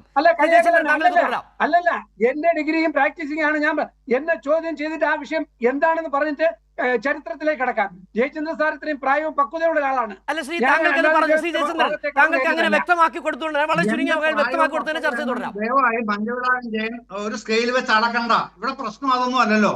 ഞാൻ പറഞ്ഞ ഇത്രയല്ലേ ഉള്ളൂ. നിങ്ങൾ പ്രാക്ടീസിംഗ് ലോയറാണെന്നാണ് ഞാൻ മനസ്സിലാക്കിയിട്ടുള്ളത്. ആണെങ്കിലും അല്ലെങ്കിലും പ്രശ്നമില്ല. ഏതായാലും LLBക്ക് കോൺസ്റ്റിറ്റ്യൂഷൻ ഓഫ് ഇന്ത്യ പഠിക്കാനുണ്ടല്ലോ. ഇത്രയല്ലേ ഞാൻ പറഞ്ഞു. വ്യക്തിപരമായി താങ്കൾ എന്താണ് ഇങ്ങനെയൊക്കെ വർത്തമാനം പറയുന്നത്? മനസ്സിലാക്കാൻ കഴിയാത്ത കാര്യമാണ്. ബഹുമാനിക്കുന്ന ഒരു പാനൽ മെമ്പറാണ് അദ്ദേഹം. ചെറിയ വിഷയങ്ങളിലേക്ക് പോകാതെ ശ്രീ മഞ്ചവിളാകം. ശ്രീ ജയചന്ദ്രൻ താങ്കൾക്ക് തുടരാം. നമ്മൾ വഴിയെ പോയി കയറിയിരിക്കുന്നതല്ല. തുടരാം. താങ്കൾ പറഞ്ഞു വന്ന പോയിന്റിലേക്ക് വരും ശ്രീ ജയചന്ദ്രൻ. 1950 ജനുവരി 26 ഇന്ത്യ റിപ്പബ്ലിക് ആവുന്നത്. അതിന്റെ തലേ ദിവസം, അതായത് 1950 ജനുവരി 24 അന്ന് കോൺസ്റ്റിറ്റ്യൂവന്റ് അസംബ്ലി ഒരു തീരുമാനമെടുത്തു. ആ തീരുമാനപ്രകാരം അത് അവതരിപ്പിക്കുന്നത് ഡോക്ടർ രാജേന്ദ്ര പ്രസാദാണ്. അദ്ദേഹം അവതരിപ്പിക്കുന്നത് ഇന്ത്യയുടെ നാഷണൽ ആന്തം, ദേശീയ ഗാനമായി ജനഗണമന ഈ സഭ കോൺസ്റ്റിറ്റ്യൂവന്റ് അസംബ്ലി അംഗീകരിക്കുന്നു. ഒപ്പം വന്ദേ മാതരത്തെ അതിന്റെ ആദ്യത്തെ 2 സ്റ്റാൻസയെ ദേശീയ ഗീതമായി, നാഷണൽ സോങ് ആയും ഈ കോൺസ്റ്റിറ്റ്യൂവന്റ് അസംബ്ലി അംഗീകരിക്കുന്നു. ബാക്കിയുള്ള 6 സ്റ്റാൻസ തള്ളിക്കളയുന്നു. അത് മതനിരപേക്ഷതയ്ക്ക് ചേർന്നതല്ല. ഇത് വൻ ഭൂരിപക്ഷത്തോടുകൂടി ഇന്ത്യയുടെ കോൺസ്റ്റിറ്റ്യൂവന്റ് അസംബ്ലി അംഗീകരിക്കുന്നത് 1950 ജനുവരി 24 ആ സംഭവം കഴിഞ്ഞാൽ പിറ്റേ ദിവസമാണ് ഇന്ത്യ റിപ്പബ്ലിക് ആവുന്നത്. ഇത് ഞാൻ പറഞ്ഞല്ലോ, ഡോക്ടർ രാജേന്ദ്ര പ്രസാദാണ് ഈ പ്രമേയം അവതരിപ്പിക്കുന്നതും പാസ്സാക്കി എടുക്കുന്നതും. പിറ്റേ ദിവസം അദ്ദേഹം ഇന്ത്യയുടെ പ്രഥമ രാഷ്ട്രപതിയായി ചുമതലയേറ്റു. 13 വർഷം ആ സ്ഥാനത്ത് അദ്ദേഹം തുടർന്നു. അതൊരു ചരിത്രത്തിന്റെ ഓർമ്മപ്പെടുത്തൽ അത്രമാത്രം. ഇനി അവിടെ ഇങ്ങോട്ട് നേരെ സ്കിപ്പ് ചെയ്ത് വന്നാൽ, അന്ന് കോൺസ്റ്റിറ്റ്യൂവന്റ് അസംബ്ലി പാസ്സാക്കിയ നിയമം ഇന്ന് ലംഘിക്കാൻ ഏത് സർക്കാരിനാണ്? യൂണിയൻ സർക്കാരിന് പോലും അധികാരമില്ല. പിന്നല്ല ഇവിടുത്തെ ചീഫ് സെക്രട്ടറിക്ക്, ഒരു ഗവർണർക്ക്. നടക്കുന്ന കാര്യമല്ല അത്. ഈ ആൾക്കാരെ പറ്റിക്കാനായി നിങ്ങളുടെ എന്ന് പറഞ്ഞാൽ കോൺഗ്രസിന്റെ നേതൃത്വത്തിലുള്ള UDF സർക്കാരിന്റെ ഒരു കെണിയൊരുക്കലാണിത്. അത് മനസ്സിലാക്കാൻ വേണ്ടിയിട്ടാണ് താങ്കളോട് ഞാൻ ആദ്യമേ ചോദിച്ചത്. താങ്കളെ അപമാനിക്കാനോ അപഹസിക്കാനോ പരിഹസിക്കാനോ ഒന്നുമല്ല. താങ്കൾക്ക് ഇത് അറിയാം. കാര്യം ലോ പഠിച്ചിട്ടുള്ള ആളായതുകൊണ്ട് താങ്കൾക്ക് ഇത് അറിയാം. അപ്പോ അത് അറിഞ്ഞിട്ട് താങ്കൾ പറയുന്ന ഇതെല്ലാം ആസൂത്രിതമായ പരിപാടികളാണെന്ന് പറയുമ്പോൾ ഇത് ഓർമ്മിപ്പിക്കാതിരിക്കാൻ കഴിയില്ല. എന്ന് പറഞ്ഞാൽ ഭരണഘടനാ അസംബ്ലി പാസ്സാക്കിയത് ഭരണഘടനയുടെ ഭാഗമാണ്. ഇപ്പോ ഇത് ജനഗണമന പാടണം എന്നുള്ളത് ഭരണഘടന അനുശാസിക്കുന്ന കാര്യമാണ്. അതിന് സമയം വെച്ചിട്ടുണ്ട്, നിശ്ചിത സമയമുണ്ട്. ഈ മറ്റേ ദേശീയ ഗീതത്തിന് കൃത്യമായി പാടണം എന്നൊരു നിബന്ധനയും വെച്ചിട്ടില്ല. പാടാം, പാടാതിരിക്കാം, അതേ ഉള്ള അവസ്ഥ. അപ്പോഴാണ് ഇപ്പോ ഉത്തരവുകളുമായിട്ട് വരുന്നത്. സുപ്രീം കോടതി പോലും പറഞ്ഞല്ലോ, കഴിഞ്ഞ വർഷം പറഞ്ഞില്ലേ, ദേശീയ ഗീതം പാടണം എന്ന് ആരെയും നിർബന്ധിക്കാനാവില്ല എന്ന് സുപ്രീം കോടതി പറഞ്ഞതിന് ശേഷവും എന്തിനാണ് മുഖ്യമന്ത്രി VD സതീശനും അദ്ദേഹത്തിന്റെ കൗൺസിൽ ഓഫ് മിനിസ്റ്റേഴ്സിനും ഇക്കാര്യത്തിൽ മറിച്ചൊരു സാധ്യത അന്വേഷിക്കുന്നതും എന്നിട്ട് വിവാദമായി കഴിയുമ്പോൾ പിന്നെ പുതിയ പ്രസ്താവനകളുമായി താങ്കൾ പറഞ്ഞതുപോലെ ആരോഗ്യമന്ത്രി അടക്കം പറയുകയാണ് ഞങ്ങൾ 2 സ്റ്റാൻസേ പാടുകയുള്ളൂ. അപ്പൊ ഈ ചരിത്രം ആര് പിന്നെ മാറ്റിവെക്കും? ചരിത്രത്തിൽ ഇങ്ങനെ ഉണ്ടെന്നും ഭരണഘടനാ കോൺസ്റ്റിറ്റ്യൂവന്റ് അസംബ്ലിയിൽ ചർച്ച ചെയ്ത് പാസാക്കിയ തീരുമാനം ഇന്നതാണെന്നും നിലനിൽക്കെ അത് ഭരണഘടനയിൽ നിലനിൽക്കെ തന്നെ നിങ്ങൾക്ക് ഇന്ത്യൻ ഭരണഘടന എങ്ങനെയാണ് മാറ്റാൻ കഴിയുക? എങ്ങനെ മാറ്റാൻ കഴിയും? ആ ഭരണഘടന കോൺസ്റ്റന്റ് ആയിട്ട് നിൽക്കുകയാണെന്ന്. ഇന്ത്യയുടെ ബൈബിൾ എന്ന് പറയുന്നതും ഗീത എന്ന് പറയുന്നതും എല്ലാം ഇതാണല്ലോ, ഭരണഘടനയാണല്ലോ. അതിൻ്റെ അകത്ത് നിന്നാണല്ലോ ഈ മന്ത്രിമാരും MLA-മാരും ഒക്കെ ഭരണം നടത്തുന്നത്. അങ്ങനെ MLA VK സനോജും അതിലാണല്ലോ സത്യപ്രതിജ്ഞ ചെയ്തിരിക്കുന്നത്, അല്ലേ? അപ്പൊ അങ്ങനെ നിൽക്കുന്ന സാഹചര്യത്തിൽ എന്ത് പറഞ്ഞിട്ടാണ് നിങ്ങൾ വന്ദേ മാതരം എന്ന ദേശീയ ഗീതത്തെ ഇവിടെ മറ്റൊരു രൂപത്തിൽ പുനരാനയിക്കാൻ നോക്കുന്നത്? അതിന്റെ പിന്നിൽ വ്യക്തമായ രാഷ്ട്രീയ ദാസ്യമുണ്ട് എന്ന് തന്നെ അനായാസം മനസ്സിലാക്കാൻ കഴിയണം കോൺഗ്രസ്സുകാർക്ക്. അത് തന്നെയാണ് കോൺഗ്രസ്സുകാർക്ക്. അല്ല ശ്രീ എം ജയചന്ദ്രൻ, കോൺഗ്രസ്സുകാർക്ക് മനസ്സിലാകാത്തതല്ല പ്രധാന പ്രശ്നം. കോൺഗ്രസ്സുകാർക്ക് മനസ്സിലാകാത്തതല്ലല്ലോ, കോൺഗ്രസ്സുകാർക്ക് മനസ്സിലാകുന്നതാണല്ലോ ഇത്. കാരണം അവർ അച്ചാരം വാങ്ങി വെച്ചിരിക്കല്ലേ. അച്ചാരം വാങ്ങി വെച്ചു കഴിഞ്ഞാൽ അത് മനസ്സിലാക്കി തന്നെയാണ് അച്ചാരം വാങ്ങിയിരിക്കുന്നത്.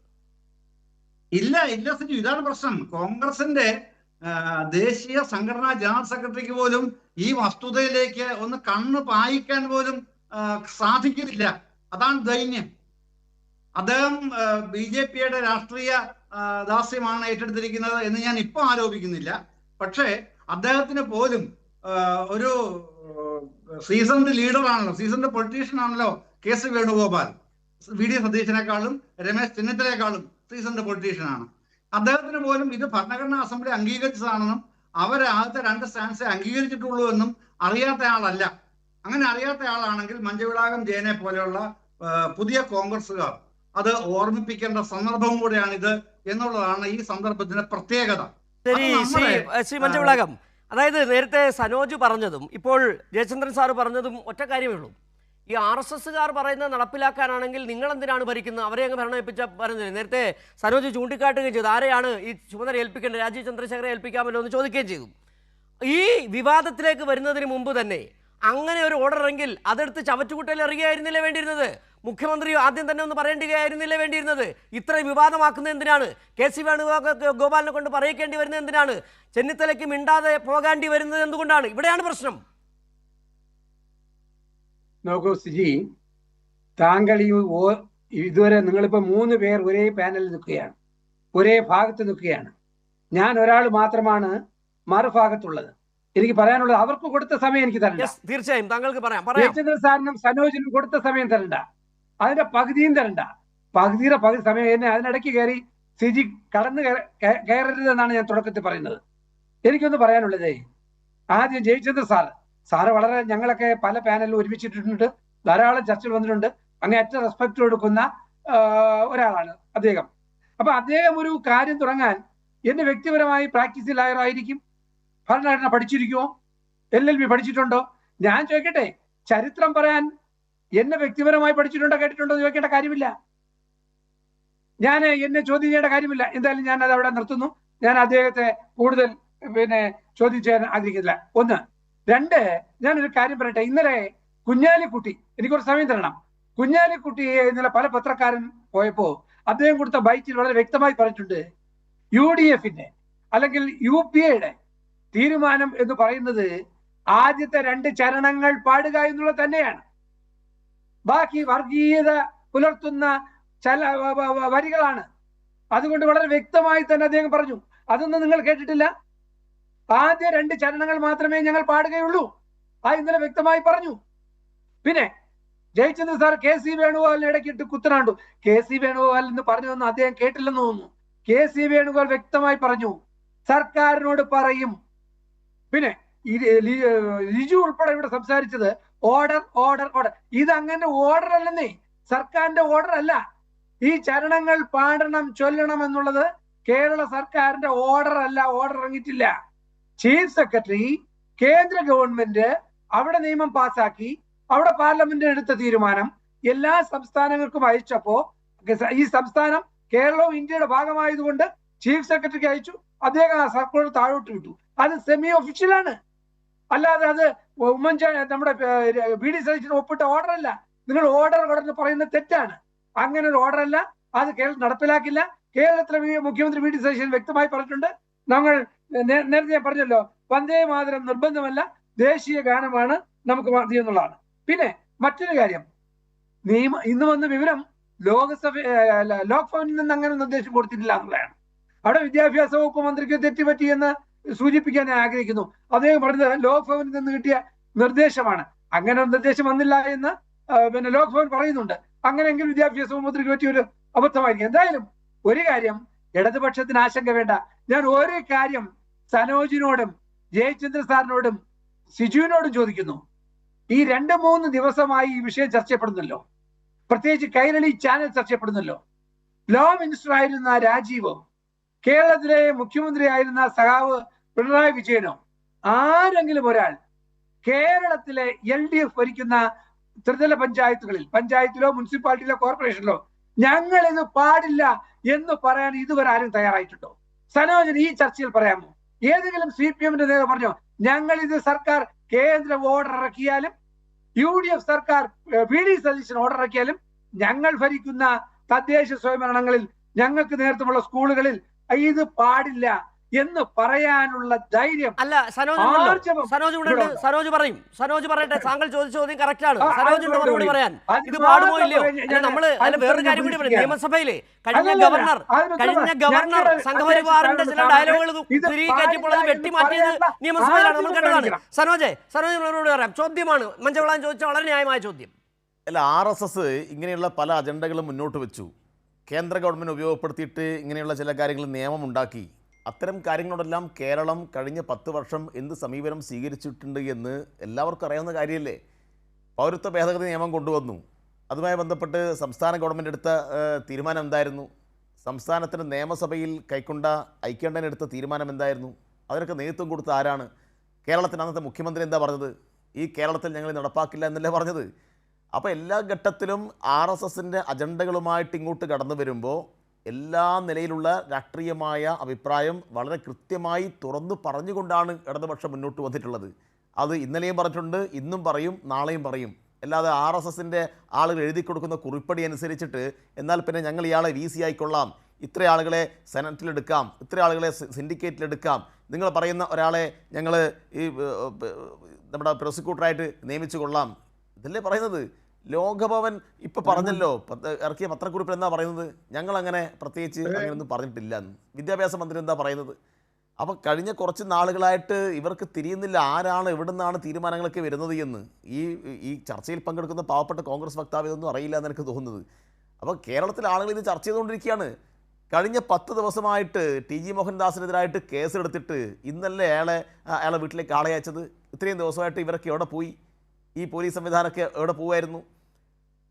അപ്പോൾ ഇത് വളരെ പ്രത്യക്ഷത്തിൽ നമ്മൾ കണ്ടുകൊണ്ടിരിക്കുകയാണ്. അതായത് അമ്പലക്കള്ളന്മാർക്ക് വേണ്ടി വാദിച്ച ഒരാളെ പിടിച്ചിട്ട് ഇവർ നമ്മുടെ സർക്കാർ ഭാഗം വാദിക്കാൻ വേണ്ടിയിട്ട് അല്ലെങ്കിൽ ദേവസ്വം ബോർഡിന് വേണ്ടി വാദിക്കാൻ വേണ്ടിയിട്ട് ആളെ കൊണ്ടിരുത്തിയിട്ടില്ലേ? കടുത്ത വിമർശനം വന്നപ്പോഴല്ലേ മെല്ലെ യൂട്ടേൺ അടിക്കേണ്ടി വന്നത്. അപ്പോൾ കഴിഞ്ഞ കുറച്ച് നാളുകളായിട്ട് ഈ കാര്യങ്ങളെല്ലാം വളരെ ആസൂത്രിതമായിട്ട് നടന്നുകൊണ്ടിരിക്കുന്നു. അപ്പോൾ 3 സീറ്റ് മതി കേരളം ഭരിക്കാൻ എന്ന രൂപത്തിലേക്ക് കാര്യങ്ങൾ എത്തിച്ചത് ഞങ്ങളല്ലല്ലോ, നിങ്ങളല്ലേ? അപ്പോൾ ഈ കാര്യങ്ങൾ പറയുമ്പോൾ നിങ്ങൾക്ക് ധൈര്യമുണ്ടെന്നൊക്കെ എന്ത് ചോദ്യമാണത്? ഞങ്ങൾ പറഞ്ഞല്ലോ, ഞങ്ങൾ എല്ലാ കാലത്തും ശക്തമായ നിലപാട് സ്വീകരിച്ചിട്ടുണ്ട്. ഞാൻ ചോദിക്കട്ടെ, ഇപ്പം സത്യപ്രതിജ്ഞാ ചടങ്ങ് നടക്കുകയാണ്.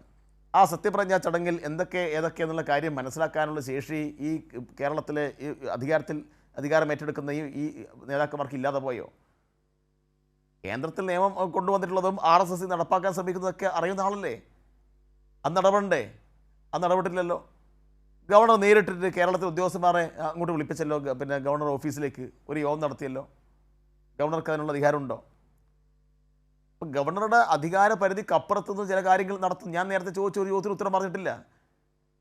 നയപ്രഖ്യാപന പ്രസംഗത്തിനകത്ത് എന്തുകൊണ്ട് കേന്ദ്രത്തിനെതിരായ ഒരു ചെറു വിമർശനം ഉണ്ടായിട്ടില്ല എന്ന ചോദ്യത്തിന് ഉത്തരമില്ല. ബജറ്റ് പ്രസംഗത്തിനകത്ത് എന്തുകൊണ്ടൊരു വരി അതിനകത്ത് എഴുതി വെച്ചില്ല ചോദ്യത്തിന് ഉത്തരമില്ല. അപ്പോൾ നിങ്ങൾ കേന്ദ്രവുമായിട്ട് പൂർണ്ണമായും സഹകരിച്ചിട്ട് മുന്നോട്ട് പോകുന്നു. ഞങ്ങൾ അങ്ങനെയല്ല. ഞങ്ങൾ എല്ലാ ഘട്ടത്തിലും കേന്ദ്രവുമായി കോടതിയിൽ ഏറ്റുമുട്ടിയിട്ടുണ്ട്, പുറത്തേറ്റുമുട്ടിയിട്ടുണ്ട്. കേരളത്തിൽ നിന്ന് മുഖ്യമന്ത്രി ഉൾപ്പെടെ പോയിട്ട് ഡൽഹിയിൽ അവരുടെ മുക്കിന് മുന്നിൽ സമരം നടത്താൻ തയ്യാറായിട്ടുണ്ട്. അതുകൊണ്ട് ഇടതുപക്ഷത്തിൻ്റെ RSSുമായിട്ടുള്ള ഈ കാര്യത്തിനകത്ത് നിങ്ങൾ ചോദ്യം ചെയ്യേണ്ട കാര്യമില്ല. കൃത്യമായി പറഞ്ഞിട്ടുണ്ട്. നിങ്ങൾ നോക്ക്, കിസ് മത്സരം നടന്നല്ലോ ഇപ്പോൾ ഇവിടെ, അല്ലേ? കിസ് മത്സരം നടന്നിട്ട് ആര്യ മഹാനാക്കി ചിത്രീകരിച്ചത് VD സവർക്കറെയാണ്.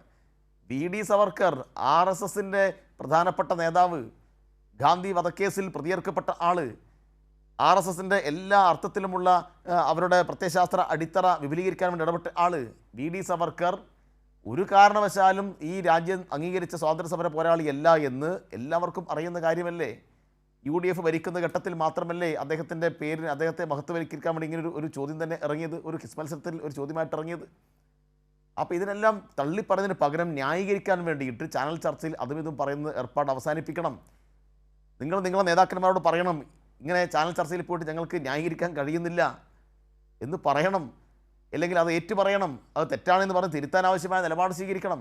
ഇതിന് പകരം ഇടതുപക്ഷത്തിൻ്റെ അങ്ങനെയല്ലേ, നിങ്ങൾക്ക് ധൈര്യമുണ്ടോ എന്നൊക്കെ ചോദിക്കുന്ന ചോദ്യവുമായിട്ട് ഇങ്ങോട്ട് വന്നാൽ പലതും ഇവിടെ പറയേണ്ടി വരും. ശരി സനോജ്, അതായത് CM ജയചന്ദ്രൻ ഒരുപക്ഷെ നേരത്തെ ഞാൻ ആ വിഷയത്തിലേക്ക് വീണ്ടും കൊണ്ടുവരികയല്ല, വല്ലാതെ ഈ താങ്കളായി LLB വിഷയമെടുത്തിട്ടപ്പോൾ അദ്ദേഹം മഞ്ചവിളാകം വല്ലാതെ പ്രകോപിതനായി. അത് തന്നെയാണ് ഇപ്പോൾ സനോജും ചൂണ്ടിക്കാട്ടിയത്. ഈ വല്ലാതെ ന്യായീകരിക്കേണ്ട ഒരു സാഹചര്യം കോൺഗ്രസ് നേതാക്കൾക്ക് അടക്കമുണ്ട്. നേരത്തെ സനോജ് ചോദിച്ച ഒരു വളരെ പ്രസക്തമായൊരു ചോദ്യമാണ്. ഈ BJPയുടെ നയം തന്നെ എന്താണ്? കോൺഗ്രസ് മുക്ത ഭാരതം എന്ന് തന്നെയാണ്. സംസ്ഥാനത്ത് എന്തായാലും 102 സീറ്റ് നേടി അധികാരത്തിൽ വന്നു. അവർക്ക് കൃത്യമായ മജോറിറ്റി, ഭരണം 5 വർഷം തുടർന്നു കൊണ്ടുപോകാൻ കഴിയും. ഈ കേന്ദ്ര സർക്കാർ കഴിഞ്ഞ 10 വർഷക്കാലവും കേരളത്തിനെ ബുദ്ധിമുട്ടിച്ച് ഇവർക്കറിയാം. അന്ന് രാഷ്ട്രീയ വൈര്യത്തിൻ്റെ പേര് LDFനൊപ്പം നിന്നിൽ അതൊക്കെ നിൽക്കട്ടെ, ഇവർക്ക് ഭരണം കിട്ടിയിട്ടെങ്കിൽ പോലും ഒരു വരി അതിനകത്ത് പറയാൻ കഴിഞ്ഞോ? നയപ്രഖ്യാപന പ്രസംഗത്തിലൊക്കെ വളരെ കൃത്യമാണ്.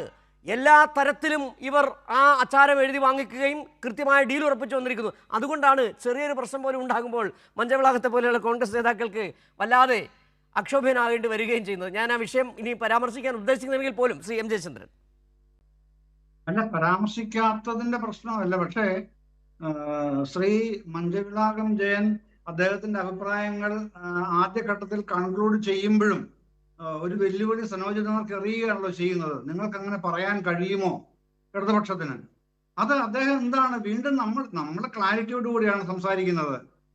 ഈ വ്യക്തതയില്ലാതെ സംസാരിക്കുന്ന പണി ആർക്കുമില്ല, എനിക്ക് തീരെയുമില്ല. ഞാൻ അദ്ദേഹത്തെ അപഹസിച്ചിട്ടുമില്ല. പക്ഷെ അദ്ദേഹം അവസാനം നിർത്തിയിടത്തു നിന്ന് തന്നെ തുടങ്ങുമ്പോൾ അങ്ങനെ പറയേണ്ട കാര്യമുണ്ടോ? അങ്ങനെ ചോദ്യം സനോജിതർക്ക് അറിയേണ്ട എന്ത് കാര്യമാണുള്ളത്? ഭരണഘടനാ അസംബ്ലി എടുത്തൊരു തീരുമാനം, അത് നിങ്ങൾ അത് പാലിക്കുമെന്ന് ഉറപ്പ് തരാമോ എന്ന് ചോദിക്കുന്നത്, നിങ്ങൾ ഭരണഘടന അംഗീകരിക്കുന്നു എന്ന് വീണ്ടും ഉറപ്പ് തരാമോ എന്ന് ചോദിക്കുന്നതിന് തുല്യമല്ലേ അത്? അതിന്റെ അപ്പുറത്തേക്ക് പോകാൻ ആർക്കും അധികാരമില്ല സർ. ഭരണഘടനയ്ക്ക് അപ്പുറത്തേക്ക് പോകാൻ എനിക്കോ താങ്കൾക്കോ എന്ത് അധികാരമാണുള്ളത്? സനോജിനോ സിജുവിനോ എന്തോ അധികാരമാണുള്ളത്? ഒന്നുമില്ല. അതിന്റെ അകത്തെ നമുക്ക് എന്തും ആ ഫ്രെയിമിന്റെ അകത്തെ നിൽക്കാൻ പറ്റൂ. ആ ഫ്രെയിമിന്റെ അകത്ത് നിൽക്കാതെയുള്ള ചാട്ടങ്ങൾ, വളയമില്ലാതെ ചാടുമ്പോൾ ഇത് വളയമില്ലാതെ ചാട്ടമാണ് എന്ന് പറയാനും തിരുത്തിക്കാനും തയ്യാറാവുന്ന തിരുത്തൽ ശക്തിയാവണം എന്നുള്ളതാണല്ലോ നിങ്ങളുടെ നേതൃനിര. AK ആന്റണിയും വയലാർ രവിയും ഒക്കെ പഠിപ്പിച്ചത് അങ്ങനെയാണെന്നാണ് ഞാൻ വായിച്ച് മനസ്സിലാക്കിയിട്ടുള്ളത്. പക്ഷെ ഇവിടെ നമ്മൾ അതല്ല കാണുന്നത്. പിന്നെ മറ്റൊരു കാര്യം പറഞ്ഞാൽ, ഞാൻ ആ വിഷയത്തെ കൂടുതൽ പറയാതിരിക്കുന്നത് അതുകൊണ്ടാണ്. പിന്നെ മറ്റൊരു കാര്യം പറഞ്ഞാല്, ഈ LDF കഴിഞ്ഞ 10 വർഷം ഭരിച്ചപ്പോ ഗവർണറുമായിട്ട് ഉണ്ടായ ഏറ്റുമുട്ടലുകൾ പ്രത്യേകിച്ച് നമ്മൾ എടുത്തു പറയേണ്ട കാര്യമില്ല. പക്ഷെ അതിൽ ശ്രദ്ധേയമായ ഒരു ഏറ്റുമുട്ടൽ എന്ന് പറയുന്നത് അസന്റ് ബിൽസ് എന്ന് പറഞ്ഞ ആർട്ടിക്കിൾ 200 ആയിരുന്നു. നമ്മുടെ ഭരണഘടനയുടെ 200-ാം വകുപ്പിന്റെ ഗവർണർക്കുള്ള കുത്തകാധികാരം എന്ന് അദ്ദേഹം വിശേഷിപ്പിച്ചത്, അതായത് ആരിഫ് ഖാൻ വിശേഷിപ്പിച്ചത്. അത് അങ്ങനെയല്ല. വീണ്ടും അത് നിയമസഭ പരിഗണിച്ച് വീണ്ടും ഗവർണർക്ക് അയക്കുകയാണെങ്കിൽ അത് പാസ്സാക്കണം എന്നുള്ളത് വന്നപ്പോഴേക്ക് എന്തായിരുന്നു ചർച്ചയിൽ പിന്നെ ഈ കോൺഗ്രസ് പ്രതിനിധികളുടെ നിലപാടെന്നുള്ളത് ഞാൻ വ്യക്തമായി ഓർക്കുന്ന ആളാണ് ശ്രീ മഞ്ചവിളാകം ജയൻ. കാരണം അത് സംബന്ധിച്ച് തന്നെ ഒരു 10-12 ചർച്ചകളിലെങ്കിലും പങ്കെടുത്ത ഒരാളാണ് ഞാൻ. അപ്പൊ എന്തായിരുന്നു അസന്റ് ബിൽസ് എന്നുള്ള ആർട്ടിക്കിൾ 200 എന്തിനാണ് നിങ്ങൾ മറ്റൊരു രൂപത്തിലേക്ക് വക്രീകരിക്കാൻ ശ്രമിച്ചത്? കോൺഗ്രസ് UDF എന്തിനാണ്? അതുപോലെ തന്നെ താങ്കൾ വ്യവസായ മന്ത്രി PK കുഞ്ഞാലിക്കുട്ടിയുടെ കാര്യം പറഞ്ഞു. അദ്ദേഹം പറഞ്ഞതിനെ കുറിച്ച് എന്താണ് അഭിപ്രായം? ഞാൻ അതാ പറഞ്ഞത്, PK കുഞ്ഞാലിക്കുട്ടിക്കോ താങ്കൾക്കോ മഞ്ചവിളാകം ജയനോ സിജുവിനോ VK സനോജ് MLAക്കോ ഒന്നും തിരുത്താൻ കഴിയുന്നതല്ല ഭരണഘടനയുടെ തീരുമാനങ്ങൾ. അത് തിരുത്തണമെന്നുണ്ടെങ്കിൽ കോടതിയിൽ തന്നെ, ഹൈക്കോടതിയോ സുപ്രീം കോടതിയോ പറ്റൂ. അതിൽ തന്നെ ഭരണഘടനാ ബെഞ്ചിന്റെ പരിഗണനയ്ക്ക് വരണമെന്നുള്ളത് അഡ്വക്കേറ്റായ താങ്കൾക്ക് അറിയാത്ത കാര്യമേ അല്ല. അപ്പൊ പിന്നെന്തിനാണ് PK കുഞ്ഞാലിക്കുട്ടിയെ സംബന്ധിച്ച് അഭിപ്രായം ചോദിക്കുന്നത്? ഇതിനകത്ത് വളയമില്ലാതെ ചാടാൻ ശ്രമിച്ചത് ആരാണ് എന്ന് കണ്ടുപിടിച്ചാൽ മാത്രം മതി. അതാരാണെന്നുള്ളത് നമ്മുടെ മുമ്പിൽ നിൽക്കുകയാണ്. അതുകൊണ്ടാണല്ലോ 29-ാം തീയതി കൊടുത്ത ഒരു പരാതിയിന്മേൽ ടി മോഹൻദാസിനെ അറസ്റ്റ് ചെയ്യാൻ ഇത്രയും ദിവസം താമസിച്ചത് എന്തിനാണ്? താങ്കൾ ആദ്യം ഇവിടെ ഈ ചർച്ചയിൽ തുടങ്ങിയത് തന്നെ അർജുൻ ആയങ്കിയെ കുറിച്ചാണ്. അർജുൻ ആയങ്കി ആരെങ്കിലും ന്യായീകരിച്ച് എവിടെയെങ്കിലും വന്നോ? ഒരു കാര്യം. രണ്ടാമത്, അർജുൻ ആയങ്കി എന്ന് പറയുന്ന ക്രിമിനൽ ഏതെങ്കിലും കാലത്ത് CPM-ന്റെ അംഗമായിരുന്നിട്ടുണ്ട്, ഒരു ബ്രാഞ്ച് കമ്മിറ്റിയിലെങ്കിലും അംഗമായിരുന്ന ആളാണ് അർജുൻ ആയങ്കി, അല്ലല്ലോ. പക്ഷെ നിങ്ങൾക്ക് എപ്പോഴും അങ്ങനെ വേണം പ്രോത്സാഹിപ്പിക്കാൻ. ഇന്നലെ ഞാൻ മറ്റൊരു ചാനലിൽ ഈ വിഷയം വിശദമായിട്ട് ചർച്ച ചെയ്തുകൊണ്ട് ഞാൻ അതിന്റെ വിശദാംശങ്ങളിലേക്ക് പോകുന്നില്ല. നിങ്ങൾ പലരെയും എഴുന്നള്ളിച്ചുകൊണ്ട് വരുന്നുണ്ടല്ലോ, മനു തോമസിനെ അടക്കം. അതിൻ്റെയൊക്കെ പിന്നിലുള്ള വ്യഗ്രതയും ലക്ഷ്യങ്ങളും ഒക്കെ ഞാൻ ഇന്നലെ പറഞ്ഞിരുന്നു. ഞാൻ അതിലേക്ക് പോകുന്നുമില്ല. പാണക്കാട് കുടുംബം അടക്കം ബന്ധപ്പെട്ടൊരു കേസിലാണല്ലോ അയാൾ, ഒരു ബിസിനസ്സിലാണല്ലോ അയാൾ അപ്പോഴും ഇപ്പോഴും ഏർപ്പെട്ടിരിക്കുന്നത്, ഈ പറയുന്ന മനു തോമസ്. അയാളുടെ പുറകിലുള്ളത് ചാനൽ ചർച്ചകളിലൊക്കെ വരുന്ന കണ്ണൂരിലെ പ്രശസ്തനായ ഒരു യുവ നേതാവുമാണല്ലോ. അതിപ്പോഴും ഉണ്ട്. UDF ആയിട്ടുള്ള ചർച്ചകൾ നടക്കുന്നതായി ഈ സ്ഥിരീകരിക്കാത്ത വാർത്തകൾ ഈ മനു തോമസിനെ കുറിച്ച് കേൾക്കുന്നുമുണ്ട്. അതൊക്കെ ഇരിക്കുമ്പോഴാണ് താങ്കൾ വീണ്ടും ചോദിക്കുന്നത് അർജുൻ ആയങ്കിയെ കുറിച്ച് എന്താണ് ചർച്ച ചെയ്യാത്തതെന്ന്. എന്തിനാണെന്ന്? അയാൾ CPM-ആയിട്ട് എന്തെങ്കിലും ബന്ധമുണ്ടോ? അയാൾ പണ്ട് DYFIയുടെ മെമ്പറായിരുന്നു, ഏതാ യൂണിറ്റ് സെക്രട്ടറി മറ്റോ ആയിരുന്നു. ഇത് അറിഞ്ഞുകൊണ്ട് DYFIയുടെ അവിടുത്തെ മേഖലാ കമ്മിറ്റിക്ക് നീക്കാവുന്നേ ഉള്ളൂ ഈ വ്യക്തിയെ. പക്ഷേ അടിയന്തരമായിട്ട് സ്റ്റേറ്റ് കമ്മിറ്റിയാണ്, സനോജിന് അറിയാം, അത് സ്റ്റേറ്റ് കമ്മിറ്റിയാണ് ഇടപെട്ടാല് നീക്കാൻ നിർദ്ദേശിക്കുന്നതും നീക്കുന്നതും. ആ കാര്യം ചെയ്ത ഒരു സംഘടനയോടാണ് നിങ്ങൾ ചോദിക്കുന്നത്. പിന്നെ ഇയാള് മൊത്തം CPM-ന്റെ ആളാണ്, CPM-ന്റെ ഗുണ്ടയാണ്. നമുക്കറിയാവുന്നേ, നിങ്ങൾ P ജയരാജന്റെ മകൻ ജയൻ രാജിനെതിരെ ഇയാളെ ഉപയോഗിച്ച് കൊടുത്ത കേസ് എന്തായിരുന്നു? ഇപ്പോഴും ഉണ്ടല്ലോ, തലശ്ശേരി കോടതി നടക്കുന്നുണ്ടല്ലോ. ഇയാൾക്ക് ജയൻ രാജ് വലിയ മണിമാളിക കിട്ടിയിരിക്കുന്നു എന്ന് പറഞ്ഞായിരുന്നല്ലോ ഭയങ്കര പ്രചാരണം. ഒടുവിൽ ജയിൻ ഒരു പോസ്റ്റ് ഇട്ടു, FB പോസ്റ്റ്. അതോടുകൂടി തളർന്ന് നടുവൊടിഞ്ഞ് കിടപ്പായിപ്പോയല്ലോ. ഇതുവരെ ആ കേസിൽ, ജയിൻ കൊടുത്ത കേസിൽ ഇതുവരെ ഈ പറയുന്ന കക്ഷി ഹാജരായിട്ട് പോലും ഇല്ല കേട്ടോ. എന്താണ് ധൈര്യമുണ്ടെങ്കിൽ നിങ്ങൾ കൊണ്ടു നടക്കുന്ന പൊക്കി പിടിച്ചു നടന്ന ഈ കക്ഷി കോടതിയിൽ എങ്ങനെ ഹാജരാകാൻ പറയണം ഇനിയെങ്കിലും? അതാണ് ചെയ്യേണ്ടത്. അല്ല വെറുതെ ഒരുപക്ഷെ ഈ ചർച്ചയുടെ തുടക്കത്തിൽ മഞ്ചവിളാകം ഉദ്ദേശിച്ചത് ഈ ചർച്ചയെ അർജുൻ ആയങ്കിലേക്ക് കൊണ്ടുപോകാമെന്നാണ്. പക്ഷേ അതിൽ നമ്മൾ ഉദ്ദേശിക്കുന്നില്ല. അർജുൻ ആയങ്കി താങ്കൾ പറഞ്ഞ പോലെ തന്നെ DYF അതിന് മറുപടി പറയാനുള്ള സനോജ് ഉണ്ട്, ആ വിഷയമല്ല ഇവിടെ ചർച്ച ചെയ്യുന്നത്. പക്ഷേ എപ്പോഴും മഞ്ചവിളാകം, താങ്കൾ തുടക്കത്തിൽ പറഞ്ഞ ഒരു കാര്യത്തിൽ തന്നെ എനിക്ക് തിരികെ വരണമെന്ന് ഉദ്ദേശിക്കുന്നുണ്ട്. കാരണം താങ്കൾ പറഞ്ഞ വർഗീയതയ്ക്കെതിരെ കേന്ദ്ര സർക്കാരിനെതിരെ നിലപാടെടുക്കുന്ന ഒരു സർക്കാരാണ് ഇതെന്നുള്ളതാണ്. എണ്ണി എണ്ണി പറയാമെന്ന് ഞാനൊന്ന് പറയുകയും ചെയ്തു. അത് ഇടയ്ക്ക് ഓരോരോ കാര്യങ്ങളായി സനോജ് ചൂണ്ടിക്കാട്ടുകയും ചെയ്തു. ഒന്നാമത്തത് ഏറ്റവും പ്രധാനപ്പെട്ടതെന്നറിയോ, സുഗതൻ എന്ന് പറയുന്ന തിരുവനന്തപുരത്തെ കാപ്പ കേസ് പ്രതിയായ കൗൺസിലർ, ആ കൗൺസിലർക്ക് സത്യപ്രതിജ്ഞ ചെയ്യുന്ന അധികാരം ഉണ്ടാക്കി കൊടുത്ത, അവസരം ഉണ്ടാക്കി കൊടുത്തത് ആര്? പിന്നീട് അവിടെ കൗൺസിലിൽ കോൺഗ്രസ് പ്രതിനിധി സുഗതൻ അനുകൂലമായി നിലപാടെടുത്ത എങ്ങനെ? ഒന്നാമത്തെ ഒരെണ്ണം മാത്രമേ വരുന്നുള്ളൂ, ഇനിയും വരുന്നുണ്ട്.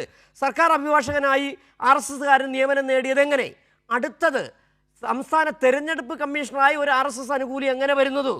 MG സർവകലാശാല സെനറ്റിലേക്ക് 19 RSSകാരെ എങ്ങനെ നോമിനേറ്റ് ചെയ്യുന്നു? ഈ വിഷയങ്ങളിലെ കാർഷിക സർവകലാശാലയിൽ RSSന്റെ വൈസ് ചാൻസലറായി നിയമിക്കപ്പെടുന്നത് ആരൊക്കെ, എങ്ങനെയാണ് നിയമിക്കപ്പെടുന്നത്? ഇതൊക്കെയാണ് പ്രശ്നം. അവിടെയാണ് നിങ്ങൾ എടുക്കുന്നത് ഈ ഡീല്. നേരത്തെ സനോജ് ചൂണ്ടിക്കാട്ടിയതുപോലെ തന്നെ നിങ്ങൾ ഈ ഭരിക്കുകയല്ല വേണ്ട, അവർ ഭരിച്ചോട്ടെ, നിങ്ങൾ എന്തിനാണ് ഇരിക്കുന്നുള്ള ചോദ്യം പ്രസക്തമാകുന്നത്. ആ ചോദ്യം ഞാൻ വീണ്ടും ചോദിക്കുകയാണ്, നിങ്ങൾ എവിടെയാണ് ഈ RSSന് വിരുദ്ധമായി, കോൺഗ്രസിന്, അതായത് BJPക്ക് വിരുദ്ധമായി, സംഘപരിവാറിന് വിരുദ്ധമായി നിലപാടെടുത്ത് 4 മാസമല്ലേ ആയുള്ളൂ? ഇവിടെ ഇന്നത്തെ ചർച്ച വന്ദേ മാതരം പാടുന്നതുമായി ബന്ധപ്പെട്ടാണ്. പക്ഷേ വന്ദേ മാതരം പാടുന്ന വിഷയവുമായി ചർച്ച തുടങ്ങി സനോജും ജയചന്ദ്ര സാറും ഈ നാട്ടിലെ മുഴുവൻ വിഷയങ്ങളിലേക്കും കടന്നുപോയി. അതിനൊരു തെറ്റുമില്ല. തെറ്റുണ്ടെന്ന് പറയാനല്ല ഞാൻ പറഞ്ഞത്. എല്ലാ വിഷയങ്ങളും ചർച്ച ചെയ്യപ്പെടാൻ സംസാരിക്കാം. സിജിയും ഇപ്പൊ മറ്റു വിഷയങ്ങളിലേക്ക് പോയി. പക്ഷേ ഞാനൊന്ന് കടന്നു പോകുമ്പോൾ എന്നെ ഇടയ്ക്ക് ഡിസ്റ്റർബ് ചെയ്യരുത്. സനോജ് പറയുമ്പോൾ മുഴുവൻ കേട്ടിരുന്നു, സിജി ജയചന്ദ്ര സാറ് പറയണം മുഴുവൻ കേട്ടിരുന്നു, ഞാനും പറയുന്നത് മുഴുവൻ കേട്ടിരിക്കണം, ഇടയ്ക്ക് വിഷയം കിടക്കരുത്. ഇവിടെ സനോജ് ചില വാഗ്വാദങ്ങൾ നടത്തുന്നുണ്ട്. ഞാൻ എന്തിനാ വെല്ലുവിളിച്ചത്? വെല്ലുവിളിക്കുകയാണ്. CPM നേതാക്കൾ പറയണം, കേരളത്തിൽ UDF സർക്കാർ വന്ദേ മാതരം പാടാൻ തീരുമാനമെടുത്താൽ, ഓർഡർ ആക്കിയാൽ ഞങ്ങൾ അത് ബഹിഷ്കരിക്കും, ഞങ്ങൾ അത് എതിർക്കും, ഞങ്ങൾ ഭരിക്കുന്ന പഞ്ചായത്തുകളിൽ അനുവദിക്കില്ല എന്ന് പറയാനുള്ള ആർജവം ഇടതുപക്ഷം കാണിക്കുന്നുണ്ടോ? ഇല്ല. പിന്നെ സനോജ് പറയുന്നുണ്ട്, ചാനൽ പങ്കുവെക്കുന്ന കോൺഗ്രസ് പ്രതിനിധി നേതാക്കളോട് പറയണം, ഒന്ന് നേതാക്കൾ ഇതൊക്കെ പഠിക്കണമെന്ന്. നേതാക്കളെ പഠിപ്പിക്കേണ്ട കാര്യം സനോജ് പഠിപ്പിക്കേണ്ട, അല്ല ഞങ്ങൾക്കറിയാം.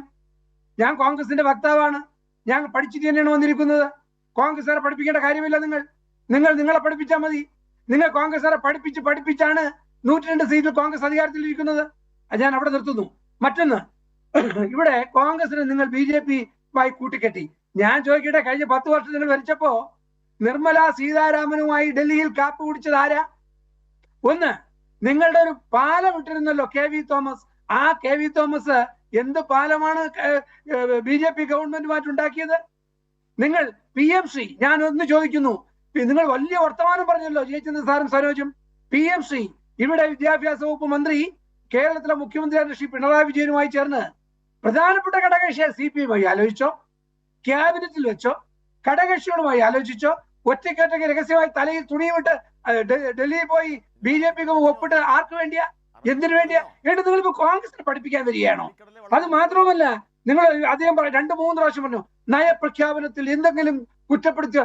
നിങ്ങളാണ് BJP-യുമായി രാഖി രാമായണൻ തലയിൽ തുണിയിട്ട് ഒപ്പിട്ട് PMC ഇവിടെ നടപ്പിലാക്കി ഒപ്പിട്ട് പൈസ വാങ്ങിയവരാണ്. ഇപ്പൊ പറയുന്നത് നയപ്രഖ്യാപനത്തിൽ എന്തെങ്കിലും പറഞ്ഞോ? നയപ്രഖ്യാപനത്തിലല്ല, BJPക്കുള്ള അജണ്ട വളരെ ഭംഗിയായി. പിന്നെ സത്യപ്രതിജ്ഞാ ചടങ്ങിൽ വന്ദേ മാതരം പാടിയത് നിങ്ങൾ മുഖ്യമന്ത്രി VD സതീശൻ വളരെ വ്യക്തമായി പറഞ്ഞു. ഞങ്ങൾക്ക് അങ്ങനെ മുഴുവൻ ചരണവും പാടുമെന്നറിയില്ലായിരുന്നു. ആദ്യത്തെ ചരണം മാത്രം പാടുമെന്നാണ് കരുതിയത്. പക്ഷേ രാജ്ഭവനിൽ നടക്കുന്ന ചടങ്ങിൽ മുഴുവൻ പാടിയപ്പോൾ ഞങ്ങൾക്കത് ഇടയ്ക്ക് ഇടപെടാൻ പറ്റത്തില്ല. അങ്ങനെ ഞങ്ങൾ സാക്ഷ്യം വഹിക്കേണ്ടി വന്നു. അത് പറഞ്ഞ സത്യം തന്നെയാണ്. പിന്നെ PMC-യിൽ പോലും നിങ്ങൾക്ക് ഘടകകക്ഷികളുടെ CPI കയ്യിലെടുക്കാൻ കഴിയാത്ത നിങ്ങളാണ് BJP-യുള്ള ഞങ്ങളെ പഠിപ്പിക്കാത്തത്. പിന്നെ ഞാൻ ഒരു കാര്യം ചോദിക്കട്ടെ, നിങ്ങൾ ഈ വലിയ വർത്തമാനം പറയുന്നല്ലോ. കഴിഞ്ഞ 10 വർഷത്തെ ഗവൺമെന്റ് കാലത്ത് ശബരിമലയിൽ ഉണ്ടായിരുന്ന എന്താ സംഭവിച്ചത്? ഒരു നടപടിയെടുക്കാൻ നിങ്ങൾ ഇപ്പൊ എത്ര ശബരിമല ദേവസ്വം ബോർഡ് പ്രസിഡന്റ് ജയിലിൽ പോയത്? ഇപ്പൊ ആരാ ജയിലിൽ കിടക്കുന്നത്? പ്രശാന്ത് ഉൾപ്പെടെ പ്രസിഡന്റുമാർ, എത്ര പ്രസിഡന്റുമാർ അകത്ത് പോയി? നിങ്ങൾ ഒരാളെ പാർട്ടി പുറത്താക്കിയോ? കോൺഗ്രസ് എന്തെങ്കിലും നടപടി വന്നാൽ അപ്പൊ പാർട്ടി പുറത്താക്കണമെന്നേ. നിങ്ങൾ കണ്ടില്ലേ രാജേഷ് ഈ തിരുവനന്തപുരത്ത് കല്ലൂരിൽ നമ്മൾ ദാരുണമായി കണ്ണൂർ മരണപ്പെട്ട ആ മൃതശരീരത്തിന് പോലും ദാക്ഷിണ്യം കാണിക്കുന്നത് തഹസീൽദാരെ പാർട്ടി സസ്പെൻഡ് ചെയ്തു. നിങ്ങൾ ഇതുവരെ അല്ല ശ്രീ മഞ്ചവള, ഞാൻ ഇടപെടരുതെന്ന് പറഞ്ഞാൽ പോലെ എനിക്ക് ഇടപെടേണ്ടി വരുന്നുണ്ട്. നിങ്ങളുടെ നയം എന്താണെന്ന് അറിയോ? ആ രാജേഷ് മരിച്ചു, ആ രാജേഷിന്റെ മൃതദേഹം കണ്ടെത്തുന്നില്ല. അല്ല കേട്ടോളൂ, ആ മൃതദേഹത്തിന് അർഹിക്കുന്ന ആദരം നൽകാതിരിക്കുകയും അല്ല ശ്രീ മഞ്ചവിളാകം, ആ അർഹിക്കുന്ന ആദരം നൽകാതിരിക്കുകയും അതിനുശേഷം നടപടിയെടുത്തത് എന്ത് ന്യായമാണ് ശ്രീ മഞ്ചവിളാകം? ശ്രീ സനോജിനാണ് ചില ചോദ്യങ്ങൾ PMC-യുമായി ബന്ധപ്പെട്ട ചില ചോദ്യങ്ങൾ മഞ്ചവിളാൻ ചോദിച്ചിട്ടുണ്ട്. ഈ ന്യായമാണ്, ഇതാണ് നിങ്ങളുടെ നിലപാട്. ഞങ്ങള് തെറ്റെല്ലാം ചെയ്യും, ഞങ്ങളെല്ലാം കാട്ടിച്ചു കൂട്ടും, എന്നിട്ട് ഞങ്ങള് തിരുത്തുമല്ലോ. ഇതാണ് നയം. സനോജ് കോൺഗ്രസ് വക്താവ് പറഞ്ഞത് നന്നായി. അധികാരമുണ്ടോ? എന്തെങ്കിലും വോയിസ് ഉണ്ടോ? എത്ര പത്മകുമാർ നിങ്ങൾ ജയിലിൽ കിടന്നു? സോണിയാഗാന്ധിയുടെ വീട്ടിലെ പണം അതൊക്കെ കാണിക്കേണ്ടി വരും. സനോജ് പറയട്ടെ അല്ല സനോജ് പറയൂ. പറയട്ടെ. അല്ല, കോൺഗ്രസ് വക്താവ് തുടർച്ചയായിട്ട് ഇങ്ങനെ ആവേശം കൊണ്ട് വെല്ലുവിളിക്കുകയാണ്. നിങ്ങളുടെ പഞ്ചായത്തിൽ മറ്റേത് പാടുവോ, വാർഡിൽ പാടുവോ? പഞ്ചായത്തിലും വാർഡിലും എവിടെയും പാടാൻ പോകുന്നില്ല. നിങ്ങൾ അതുകൊണ്ട് ഇങ്ങനെ കൊതിച്ച് നിൽക്കേണ്ട കാര്യമില്ല. ഞങ്ങളുടെ നിലപാട് തന്നെയാണ്. നിങ്ങൾ സത്യപ്രതിജ്ഞാ ചടങ്ങിൽ പാടി, വിദ്യാഭ്യാസ മന്ത്രി അറിഞ്ഞുകൊണ്ട് ഉത്തരവ് കൊടുത്തു, സവർക്കർക്ക് വേണ്ടി ക്വസ്റ്റ്യൻ പേപ്പർ ഉണ്ടാക്കുന്നു, സവർക്കറെ മഹത്വവൽക്കരിക്കുന്നു, സതീശൻ പോയിട്ട് നിങ്ങളുടെ മറ്റേ RSSൻ്റെ ആചാര്യൻ്റെ മുന്നിൽ വിളക്ക് കൊളുത്തുന്നു, RSSൻ്റെ നേതാവിനെ പിടിച്ചിട്ട് നിങ്ങളുടെ സർക്കാർ വക്കീലാക്കുന്നു. ഇതൊക്കെ ഈ കഴിഞ്ഞ കാലങ്ങൾ നമ്മൾ കണ്ടുകൊണ്ടിരിക്കുകയാണ്. ഇതൊന്നും ഇടതുപക്ഷത്തിൻ്റെ ഭാഗത്ത് ഉണ്ടാവില്ല. നിങ്ങളുടെ ഭരണകാലത്ത് ഇപ്പോൾ മുഖ്യമന്ത്രി ഓഫീസിൽ ആരൊക്കെയാ? ശശികല വരുന്നു, RV ബാബു വരുന്നു, മറ്റേ ഷാജൻ സ്കറിയ വരുന്നു. ഇവരെല്ലാം കൂടി ഇപ്പോൾ മുഖ്യമന്ത്രി ഓഫീസ് ചുറ്റിപ്പറ്റി കളിക്കുകയാണ്. നേരത്തെ ഇവരെല്ലാം എങ്ങോട്ട് പറഞ്ഞു വിട്ടു? നേരത്തെ ഇവരെല്ലാം അറസ്റ്റ് ചെയ്ത് ജയിലിലേക്ക് പറഞ്ഞു വിട്ടു. നിങ്ങൾ മനസ്സിലാക്കേണ്ടത്, രാജ്യം ഭരിക്കുന്ന പാർട്ടിയുടെ സംസ്ഥാന അധ്യക്ഷനെ പിടിച്ച് ഇത്രയും കാലം ജയിലിൽ കിടത്തിയിട്ടുള്ള മറ്റൊരു സംസ്ഥാനം ഉണ്ടാവുമോ? അത് പിണറായി വിജയൻ കേരളം ഭരിച്ചുകൊണ്ട് മാത്രമാണ്. ഈ കേരളത്തിൽ വർഗീയ കാർഡ് ഇറക്കിയിട്ട് കലാപത്തിന് ശ്രമിച്ചപ്പോൾ സംസ്ഥാനത്തിൻ്റെ BJP-യുടെ ഏറ്റവും ഉന്നതനായ നേതാവിനെ പിടിച്ച് ജയിലിലിട്ട്, അല്ലേ? മറന്നിട്ടില്ലല്ലോ. ഇപ്പോൾ അവരെല്ലാം എവിടെയാണ് ഇപ്പോൾ കിടക്കുന്നത്? ഇപ്പോൾ അത്തരം ആശയങ്ങളെല്ലാം പറയുന്ന ആളുകളെല്ലാം മുഖ്യമന്ത്രി ഓഫീസ് ചുറ്റിപ്പറ്റി കളിക്കുകയാണ്. ഞാനതൊന്നും വിശദീകരിക്കുന്നില്ല. അതുകൊണ്ട് ഇപ്പോൾ PMC-യെ കുറിച്ച് നിങ്ങൾ പറഞ്ഞല്ലോ. നിങ്ങളെന്താ പറഞ്ഞത്? PMC ഇതാ ഒപ്പിട്ടിരിക്കുന്നു, അത് RSS-ഉമായിട്ടുള്ള ഡീലാണ്, ഞങ്ങൾ അധികാരത്തിൽ വന്നാൽ പിറ്റേ ദിവസം PMC എടുത്ത് അറബിക്കടലിൽ എറിയും എന്നാണ് പറഞ്ഞത്. അറബിക്കടലിലെ വെള്ളം വറ്റിപ്പോയോ എന്നാണ് ഇപ്പോൾ നാട്ടുകാർ ചോദിക്കുന്നത്. ഇപ്പം പറയുന്നു അയ്യോ PM ശ്രീ നിങ്ങൾ ഒപ്പിട്ടതാണ്, ഇനി നടപ്പാക്കാതിരിക്കാൻ കഴിയില്ല എന്നാണ് പറഞ്ഞത്. എന്നാൽ പാർലമെൻറ്റിൽ ചോദ്യമുണ്ടായി. പാർലമെൻറ്റിൽ നിങ്ങളുടെ അബ്ദുൾ വഹാബ് തന്നെ ചോദിച്ചു. ആ ചോദ്യത്തിന് ഉത്തരമായിട്ട് ഇവിടെ രേഖാപ്രകാരം കാര്യങ്ങളുണ്ട്, നിങ്ങൾക്ക് വേണമെങ്കിൽ പിൻവാങ്ങാം എന്നാണ് പറഞ്ഞത്. ശിവദാസൻ MP ചോദിച്ച ചോദ്യമുണ്ട്, ആ ചോദ്യത്തിന് ഉത്തരമായിട്ടും പറയുന്നുണ്ട് പിൻവാങ്ങാം എന്നത്.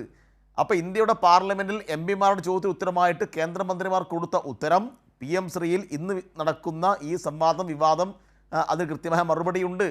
നിങ്ങൾക്ക് ആളുകളുടെ മുമ്പിൽ പറയാൻ ഈ മറ്റു പല കാര്യങ്ങളും നിങ്ങൾ കൊണ്ടുവരികയാണ്. യഥാർത്ഥത്തിൽ നിങ്ങൾ അധികാരത്തിൽ വന്നാൽ PM ശ്രീ ഇന്ന് പിൻവാങ്ങും എന്ന് പറഞ്ഞ്, അറബിക്കടലിൽ എടുത്തിടും എന്ന് പറഞ്ഞ്, ചവറ്റുകുട്ടിൽ എറിയും എന്ന് പറഞ്ഞ് വോട്ട് വാങ്ങി വർഗീയ കാർഡ് ഇറക്കി വാട്സപ്പ് ഗ്രൂപ്പുകളിൽ വർഗീയ സന്ദേശം പ്രചരിപ്പിച്ചിട്ടാണ് നിങ്ങൾ ജയിച്ചത്. നിങ്ങൾ PM ശ്രീയെ മുൻനിർത്തിയിട്ട് വർഗീയത ഇവിടെ പ്രചരിപ്പിച്ചിട്ടുണ്ട്. എന്നാൽ അധികാരം കിട്ടിയപ്പോൾ ഇതെല്ലാം അങ്ങ് വിഴുങ്ങുകയാണ്. ഈ ഇരട്ടത്താപ്പ് നിങ്ങൾ അവസാനിപ്പിക്കണം. ഈ ഇരട്ടത്താപ്പാണ് ഞങ്ങൾ ചോദ്യം ചെയ്യുന്നത്. അപ്പോൾ ഇങ്ങോട്ട് പലതരത്തിൽ വെല്ലുവിളി നടത്തിയോണ്ട് കാര്യമില്ല. ഞങ്ങൾ അധികാരത്തിൽ ഉള്ള സമയത്ത് ഇങ്ങനെയുള്ള വർഗീയവാദികളെല്ലാം പിടിച്ച് ജയിലിട്ട അനുഭവമാണ്. എന്നാൽ ഞാൻ നേരത്തെ പറഞ്ഞു, TG മോഹൻദാസ് ഡൽഹിയിൽ സമരം ചെയ്ത പെൺകുട്ടികളെ ബലാത്സംഗത്തിന് ഇരയാക്കണം എന്ന് പറഞ്ഞ മോഹൻദാസിനെ കഴിഞ്ഞ 10-12 ദിവസമായിട്ട് വീട്ടിൽ സുഖമായി കിടന്നുറങ്ങാൻ അനുവദിച്ചു. കേരളത്തിൽ ചോദ്യം കൂടുതൽ ശക്തിപ്പെട്ടപ്പോൾ മാത്രമാണ് ഇന്നിപ്പോൾ മോഹൻദാസിനെ അങ്ങോട്ട് തേടിപ്പോയത്. അപ്പോൾ ഇതൊക്കെയാണ് നിങ്ങൾ തമ്മിലുള്ള ഡീൽ എന്ന് പറയുന്നത്. VD സതീശൻ RSSൻ്റെ നേതാവിന് മുന്നിൽ പോയിട്ട് കൊമ്പിട്ട് നിന്നു അല്ലേ? നിങ്ങളിപ്പോൾ പറഞ്ഞല്ലോ ഡൽഹിയിൽ നിർമ്മലാ സീതാരാമനുമായിട്ട് നമ്മുടെ ആരോ ചർച്ച നടത്തിയെന്ന്. ഈ ഗവൺമെൻറ് അധികാരത്തിൽ വന്നതിന് ശേഷമാണല്ലോ അമിത്ഷായെ പോയി കണ്ടത്, നരേന്ദ്രമോദിയെ കണ്ടതൊന്നും മോശമാണ് ഞങ്ങൾ പറയുന്നില്ല. പക്ഷെ നേരത്തെ മുഖ്യമന്ത്രി അമിത്ഷായെ കണ്ടപ്പോൾ, നേരത്തെ മുഖ്യമന്ത്രി കേന്ദ്രമന്ത്രിമാരെ കണ്ടപ്പോൾ എല്ലാം ഡീലാണ് എന്ന് പ്രചരിപ്പിച്ചിട്ട് വാട്സപ്പ് ഗ്രൂപ്പുകളിൽ സന്ദേശം പ്രചരിപ്പിച്ച ആളുകൾ ഇതിന് മറുപടി പറയണം. എന്തിനാ പ്രധാനമന്ത്രിയെ കാണാൻ പോയത് അങ്ങനെയാണെങ്കിൽ? അപ്പോൾ ഇത് അന്തസ്സില്ലാത്ത ഒരുപാട് പ്രചരണമാണ് ഇത്രയും കാലം നടത്തിയത്. രാഷ്ട്രീയ മര്യാദയ്ക്ക് നിരക്കാത്ത നിരവധി പ്രചരണങ്ങൾ നടത്തിയിട്ട് ആളുകൾക്കിടയിൽ CPM-ഉം RSS-ഉം ഡീലാണ് എന്നെല്ലാം വരുത്തി തീർത്തു. അതിനാവശ്യമായിട്ടുള്ള പ്രചരണം സംഘടിപ്പിച്ചു അല്ലേ? എന്നാൽ യഥാർത്ഥ ഡീൽ ഇപ്പോൾ ജനങ്ങൾ കണ്ടു തുടങ്ങി. ആ ഡീലിൻ്റെ ഭാഗമായിട്ടാണ് ഇപ്പോൾ നമ്മൾ ഈ ചർച്ച ചെയ്യുന്ന കാര്യങ്ങളെല്ലാം. അപ്പോൾ വന്ദേ മാതരം എവിടെയും ഞങ്ങൾ ആലപിക്കാൻ പോകുന്നില്ല. ആലപിക്കുന്ന നിലയിൽ എന്തെങ്കിലും ഉണ്ടായിക്കഴിഞ്ഞാൽ ശക്തമായ എതിർപ്പ് ഞങ്ങൾ രേഖപ്പെടുത്തും. നിങ്ങൾക്ക് ഓർമ്മയുണ്ടല്ലോ വിദ്യാഭ്യാസ മന്ത്രി V ശിവൻകുട്ടി കഴിഞ്ഞ ഗവൺമെൻറ് കാലത്ത് എടുത്ത നിലപാട്. അവിടെ ഭാരതാംബയുടെ ചിത്രം വെച്ചിട്ട് അതിന് നേരെ പുഷ്പാർച്ചന നടത്തണം, അത് പൂജിക്കണം എന്നെല്ലാം പറഞ്ഞപ്പോൾ ചടങ്ങിൽ വെച്ച് തന്നെ കൃത്യമായ വിയോജിപ്പ് രേഖപ്പെടുത്താൻ കഴിഞ്ഞല്ലോ ശിവൻകുട്ടിക്ക്.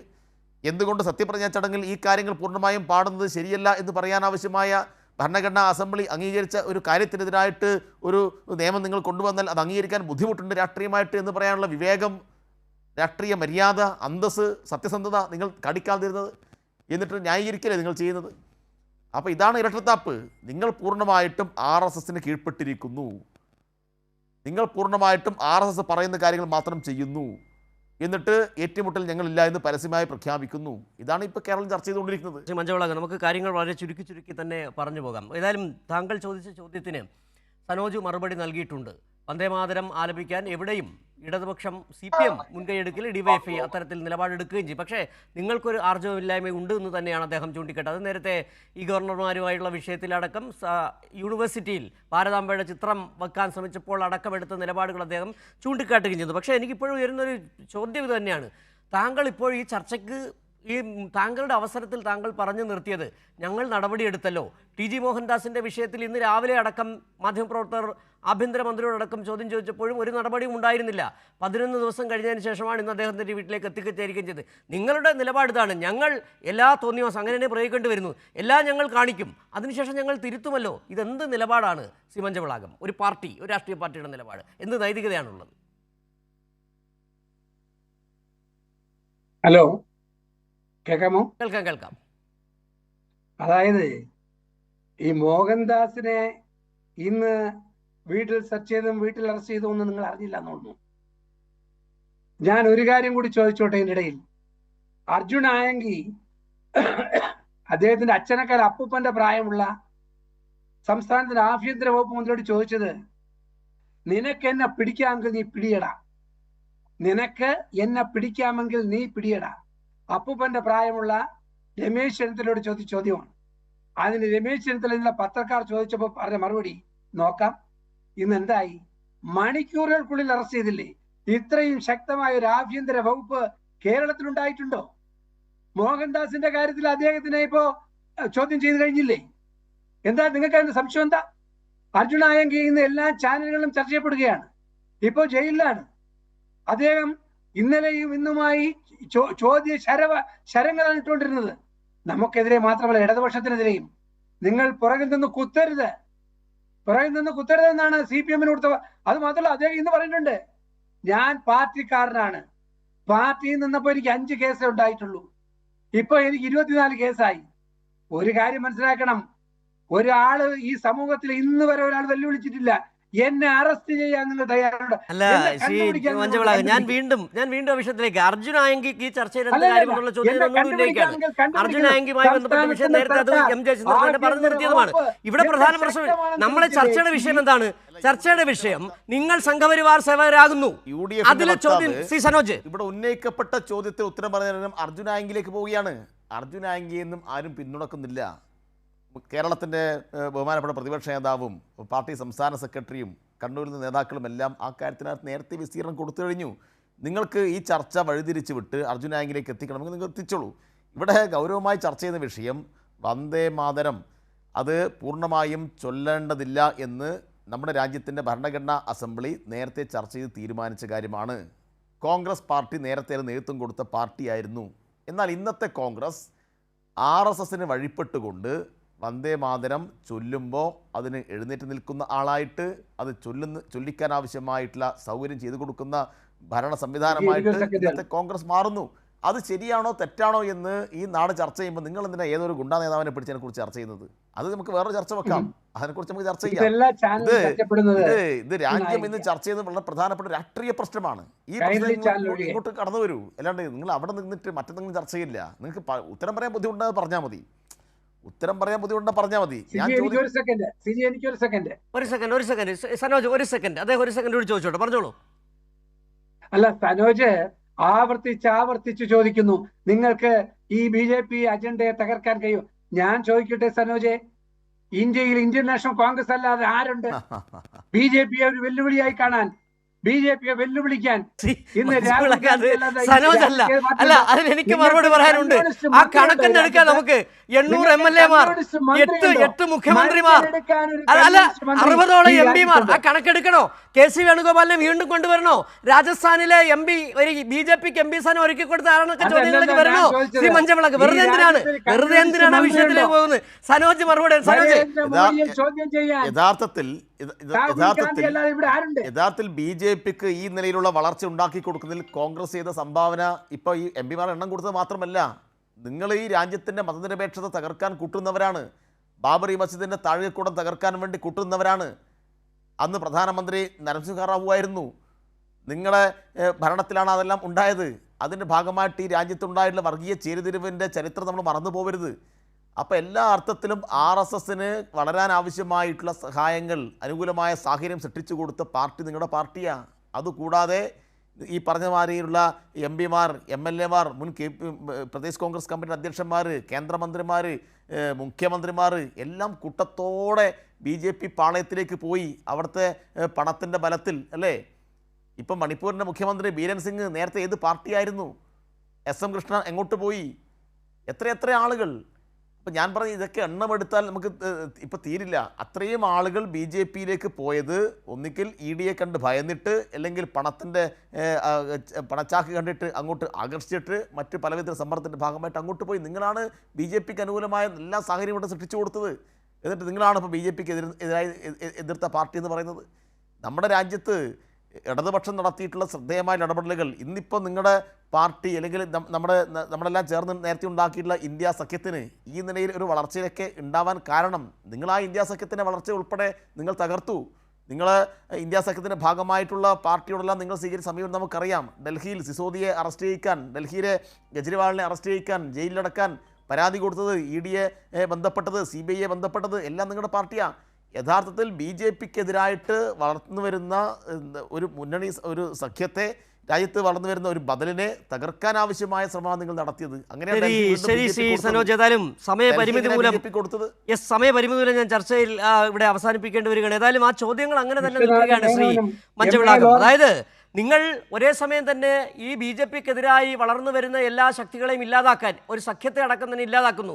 മാത്രമല്ല, നേരത്തെ സനോജ് ചർച്ചയിൽ ചൂണ്ടിക്കാട്ടിയതുപോലെ നിങ്ങൾ അവരായി തന്നെ മാറുകയാണ്.